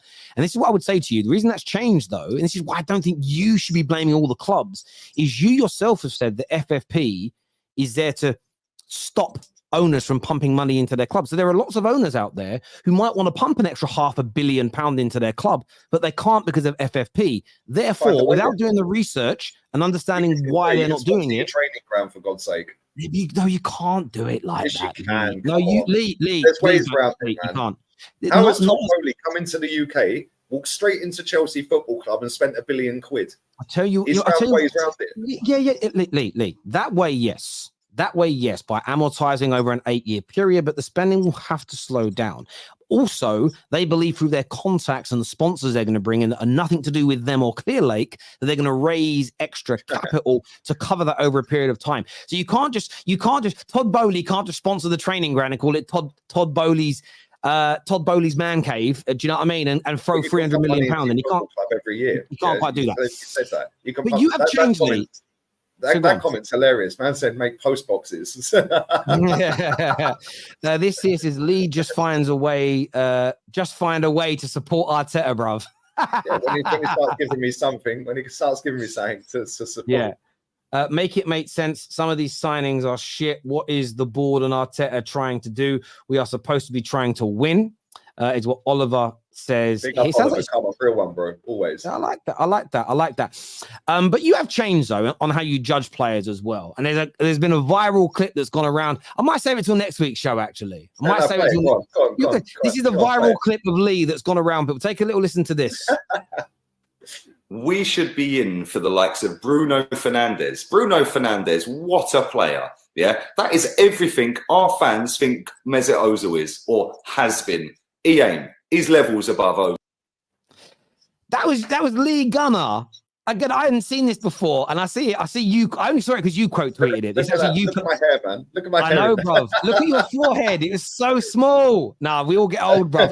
But yeah, like that was you backing Bruno Fernandes, and a lot of people have tried to cook you on this. And of course, you're allowed to change your mind as to why you. Oh, well, you're not allowed to do that on social media, mate. You're not allowed to. But you can. But what made you change your mind about Bruno Fernandes? 4 years in the Premier League. I think it's pretty obvious, isn't it? But specifically, what made you change your mind? He's trash. 4 years in the Premier League has proven that. Back in Portugal, you look amazing, mate. Yeah, cool. You look great. And at that point, Mesut Ozil was walking around the football pitch, not giving 2 iotas, whether he wanted to be there or not. Yeah, he genuinely couldn't care less. And when you see the guy in Portugal smashing numbers in, assists, goals, that actually are taking it didn't take him to anything in the end. Yeah, but ultimately at that time, he was levels above Mesut Ozil. Because Mesut Ozil, I was levels above Mesut Ozil back then. You was levels above Mesut Ozil. He couldn't care less whether he was at Arsenal or not, mate. Yeah, but now, fast forward 4 years later, after seeing 4 years of Premier League, of him in a Premier League, Portuguese league's not as good, we know that, right? But you've now seen him ghost every single big away game, literally goes to finals, the Europa League final, where was he? So now the fresh evidence comes to light, you change your opinion on the guy.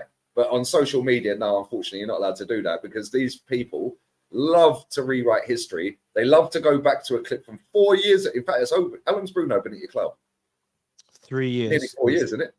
Three and a half years now, yeah. Yeah, it'll be 4 years in January, yeah? Mm-hmm. Yeah, 4 years in January. So they'd like to go back to a clip from 4 years ago. Firstly, who's got the time to be sitting there going through thousands of hours worth of footage to find that clip? Mate, get out, touch grass, breathe fresh air, do something, right? And secondly, they love to then put that to your opinion on a player 4 years later. I find it all hilarious. It's like, mate, all of that just so they can get other weirdos to like and share the tweet around. Like, mate, what is your life? Like, honestly, it's baffling. But unfortunately, mate, a lot of these people haven't got a life. So it's what it is, isn't it? So yeah, 4 years later. I look at it this way, right? There's a few things I'd say on that. Bruno hasn't ghosted every big game that he's been in, at home and away game. And he has ghosted away games. He was brilliant. The top six. Hang on, big six. No, brilliant 2 seasons ago away at Man City. He absolutely was. 3 seasons ago, sorry, away at Man City. I remember the game influence. So he only just got there. No, it was in his first full season. Let me finish. You say he's never done it. I remember that game specifically off the top of my head. PSG away in the Champions League, phenomenal in that game. Very good a couple of seasons ago away at Spurs. His home record against the top teams is pretty good as well. You know, this guy captained the team to win a trophy. Now, what's interesting though about, again, this, I'm not really worried about what you said about Bruno. It's more about, I know Lee Gunner's mindset in football's changed. Because let's just say what you're saying is right. When Bruno Fernandes was scoring loads of goals, and he did win a domestic trophy when he was at Portugal. That's always lied about that he didn't, but he did. He won a trophy. He did win, and was scoring lots of goals in the league. And then the season they flogged him, I think they won it. Okay. Let me finish my point, Lee. So he did this. He then comes to England. You've always said that whatever a player scores and does in a German league or an Italian league or a Portuguese league, you like divide it by 2 or 3 when they come to the Premier League because it's a harder league. So Bruno's come here. I always said that in terms of wingers and strikers, yeah. Yeah, so but this guy's a midfielder, so it's even harder. So this guy continued to score and assist at that rate. In fact, he's the highest goal-scoring midfielder for a single season in English football history. So in terms of his outputs, that maintained. He's the highest. I'll say that stat again. So no midfielder in English football has ever scored more goals in a singular season than Bruno Fernandes. What, in a league season? Across all comps, he beat all comps. Okay, so what's the league stat? The league, I'll have to go back and look at it. Again, I think Yaya Touré's got the league stat, isn't he? He does. But in all comps, he has that. He beat Sir Bobby Charlton and Frank Lampard's record 2 seasons ago. So he's done that. He's led the team to a trophy as an example as well. But the bit that confused me the most and why you've changed is because you don't watch Portuguese football, so you weren't watching Bruno on a regular basis. Terry. The reason I don't think you do is because I don't think you do, and I just think. If you don't think I do, I can't share my screen. I think the arc in you now is so different. Because I think what you probably did then with Bruno is what most of us do. You hear about him, you watch some games, you read about him, you research him, and you go, he's a really good football player. Because that's what most of us do. I think now people lie; they don't even do the research; they just see stats and go, "He must be, he must be good." Yeah, or Pro Evo. But I thought it was a really interesting clip, and I told you I was going to show it. It wasn't like I was trying to catch you out. No, you tweeted the damn thing. It made me laugh. But I do feel like in the last 4 years, you've had this amazing villain arc where you've just become. And I think you mean it. You've just become this grumpy old man who's so angry at Arsenal. Like when a guy gets cheated. You're like, that guy in the pub, and you definitely know men like this. You go pubs like I do, who's a bit older, but he's grumpy and horrible because his wife left him for a better looking man, but then he ate the whole world because of it, because of what Arsenal have done to you. You hate the whole footballing world and everything that comes with it now. No, I don't hate the whole footballing world. And just to come back to your point about watching Portuguese league, sorry, I was sat there watching Rennes against Lyon the other week. Yeah, or back in the last season, whenever it was. Yeah, I get the French league, the Turkish league, the Portuguese league, the Spanish league, the Premier League. Yeah, and I get Copa Libertadores. I get loads of football on my DAZN package. Yeah, so I do genuinely sit and I don't watch them every week. No, I get you. I'm working or I'm out. Yeah, but I do sit and actually watch some of these other leagues. No, I hear you. No, I get you. I'm only messing around. And the main thing is, I don't hate all football, Terry. What I hate is the social media aspect of it, where clubs have now cottoned on to people's feelings. Yeah, and like I've said before, COVID was the best thing to ever happen to Arsenal Football Club. Best thing to ever happen, because now, oh, look, we get a new song in that shouldn't be there. We'll buy a dog. Like, do me a favour. Yeah. And oh, look, we'll turn the volume up a little bit in the stadium so it comes through the TV a little bit higher. Like, do you know what I love about it, though, bruv? Do you know what I really, really love about it is, like, you hate the social media element of football. I'm like, bruv, that's literally your job. Yeah. It's so amazing. And guess what? I'll continue to keep fighting until my club do what it smashed that stadium down for. Yeah. If you watch me on my other channel, my second channel, which by the way, big up everyone. That's on 20k. Profiting off of twerking for rivals is now the new narrative. So I'm profiting off of Arsenal's failure and being negative against my club. But then when I go and set up another channel and talk about other clubs, I'm now twerking for rivals. So this is what I just say. I get that all the time, bro. He says the irony is nobody rewrites history more than Lee. Lee was Arteta in by his own definition. Fast forward 5 months and he's Arteta out after hitting his own standards. Lee Waffle House Gunner. I've never been Arteta in, mate. Go back and watch my video. No, what he means is let me clarify this, because a lot of people say this crap to me, right? Go back and type in YouTube right now, Lee Gunner, Arteta out, go to the oldest video, and it is 3 weeks before he got the job. And I said, I'm Arteta out before he's even in, and I've never wanted him here. Yeah, because he ain't going to take us to where we need to be. I know that. Well, I think what Kevin is referring to, and Kevin, you can confirm this in the comment section. What I was watching. No. Let me just. It's not trying to catch you out. I'm just trying to say what I think he means. When you said at the beginning of last season, if the manager gets us into a title race or we finish 5 points off the top, I'll back him. So I think what he's basically stating is that you said if we achieve what we did last year, you'd back the manager, and you've gone back against it. I think that's what Kevin is back against it based off of new evidence witnessed. A complete capitulation. 93% of the time at the top league. Oh my God, how dare Lee Gunner change his mind? I love how so many people are so rattled by my opinion on the football club. Yeah, as long as you back your football club and you're happy to be sparkly and unicorny with it, cool. What's it got to do with you? What I'm saying? Because if you're happy, don't matter, does it? Don't matter. And trust me, Terry, there is thousands and thousands and thousands of Arsenal fans with the same mentality as me and the same. No, mate, and I don't disagree. I don't disagree with it. The only thing we're going to see that this season if it capitulates, because 30,000 walked out against Brighton, mate. So there's 30,000. And I hear you on that. And people have got to maintain their own standards. But also, for me, it's just like clarifying, like we were doing earlier with the compete versus winning. I'm not arguing. I'm just saying 30,000 fans walked out in the stadium against Brighton on our best season for 7 years. And they went 2-0 up in the 80th minute, and 30,000 fans walked out the ground. I hear you, bro. This is the best season ever. So if it does go a little bit sideways and wonky this season, well, there's 30,000 that are going to turn straight away on him.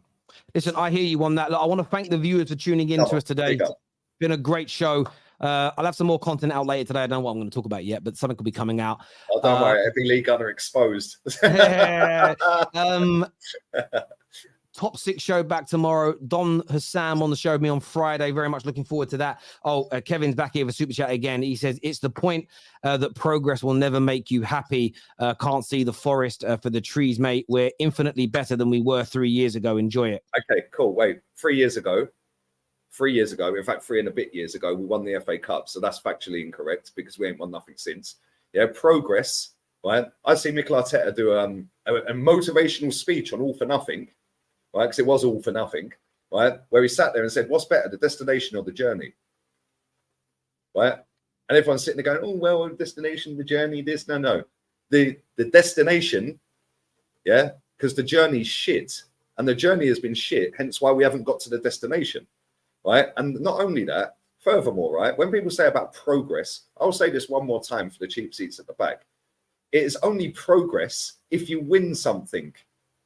Because ultimately, the league table starts again at the end of May, going into August. You either win the league or you've lost. It's true. Yeah, but again, this is the Sky Sports generation, Terry. No, that have built up all of this. Oh, but we finished fifth, second. That's progress. Cool. No, so again, where I disagree slightly is this. Say this season, let's take it away from Arsenal, so it's not a motive for you. If this season, Ten Hag gets Man United to click into gear, and we improve. Maybe we don't click in together for another month, and then the rest of the season we start to nail it. So we miss out on winning the league because we didn't have a good enough start. But we've become a better team, and there is a fervent belief that is going to carry over into the following season, and we could get even better. The progress made that season can be looked at as, wow, this team could go to another level next year. Just because the league starts again from zero doesn't mean your team reverts back to what it was at the beginning of the previous season. I understand that, Terry. But Go on. No, but it isn't ultimately. You're right in terms of if we didn't win the league, it's failure this year in terms of that league campaign. But that doesn't mean the progress of your team, the development, the style of football, the amount of goals, the defensive records, whatever it may be. I'm talking in general here. I'm not being specific about Arsenal. It doesn't mean you just throw all that work out and go, well, it was all pointless, because football isn't a movement. It's ever evolving. The league starts again, but that doesn't mean you start again. I think that's where you and these other gooners. I think it's where you and these gooners miss each other. Some of them act like the only thing that matters is progression and there's no end goal. Where with you, it's almost like you discount all the progression and just say, well, we have to win the league this year. And if we don't, everything's shit. And I think both opinions, Lee, are wrong. I think both opinions are wrong. And there is a hybrid in the middle where I think 90% of Arsenal fans sit. And there's a very loud 5% this side and a very loud 5% the other side who they're just too extreme in both examples for me personally. If you don't win the league and then you reset and start the next season, you don't win the league again. Where's the progress? Just because an extra couple of spots up the league table, you deem as progress. It's a good question. It depends on your starting point. Well, the starting point is 0, the same as every other team. But it isn't for every team, because the starting point of you're telling me that Luton's starting point this season in terms of their ability to win the league is the same as Arsenal's. We're talking about Arsenal. Again, but we're talking in general. I was talking generally here with Arsenal. For you guys now to improve, you've got to go and win the league, absolutely. But you've got a chance of winning it this year based on the progression of last season. If last season's progression didn't happen, and you stayed at the same level as the year before, you wouldn't be within a chance of winning the league this year. I don't see any reason why we won't win it anyway. We've got 11 world-class players. We've got a world-class manager.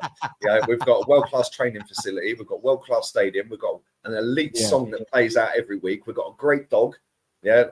Unbelievable. Unbelievable. The audacity to call it win when you ain't won nothing since you started spending money. Oh my days, this football club.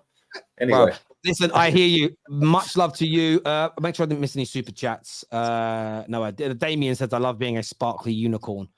Well done, you. Each to their own, man. Big up. Absolutely. Listen, take care. Goodbye. God bless. And we'll see you all again very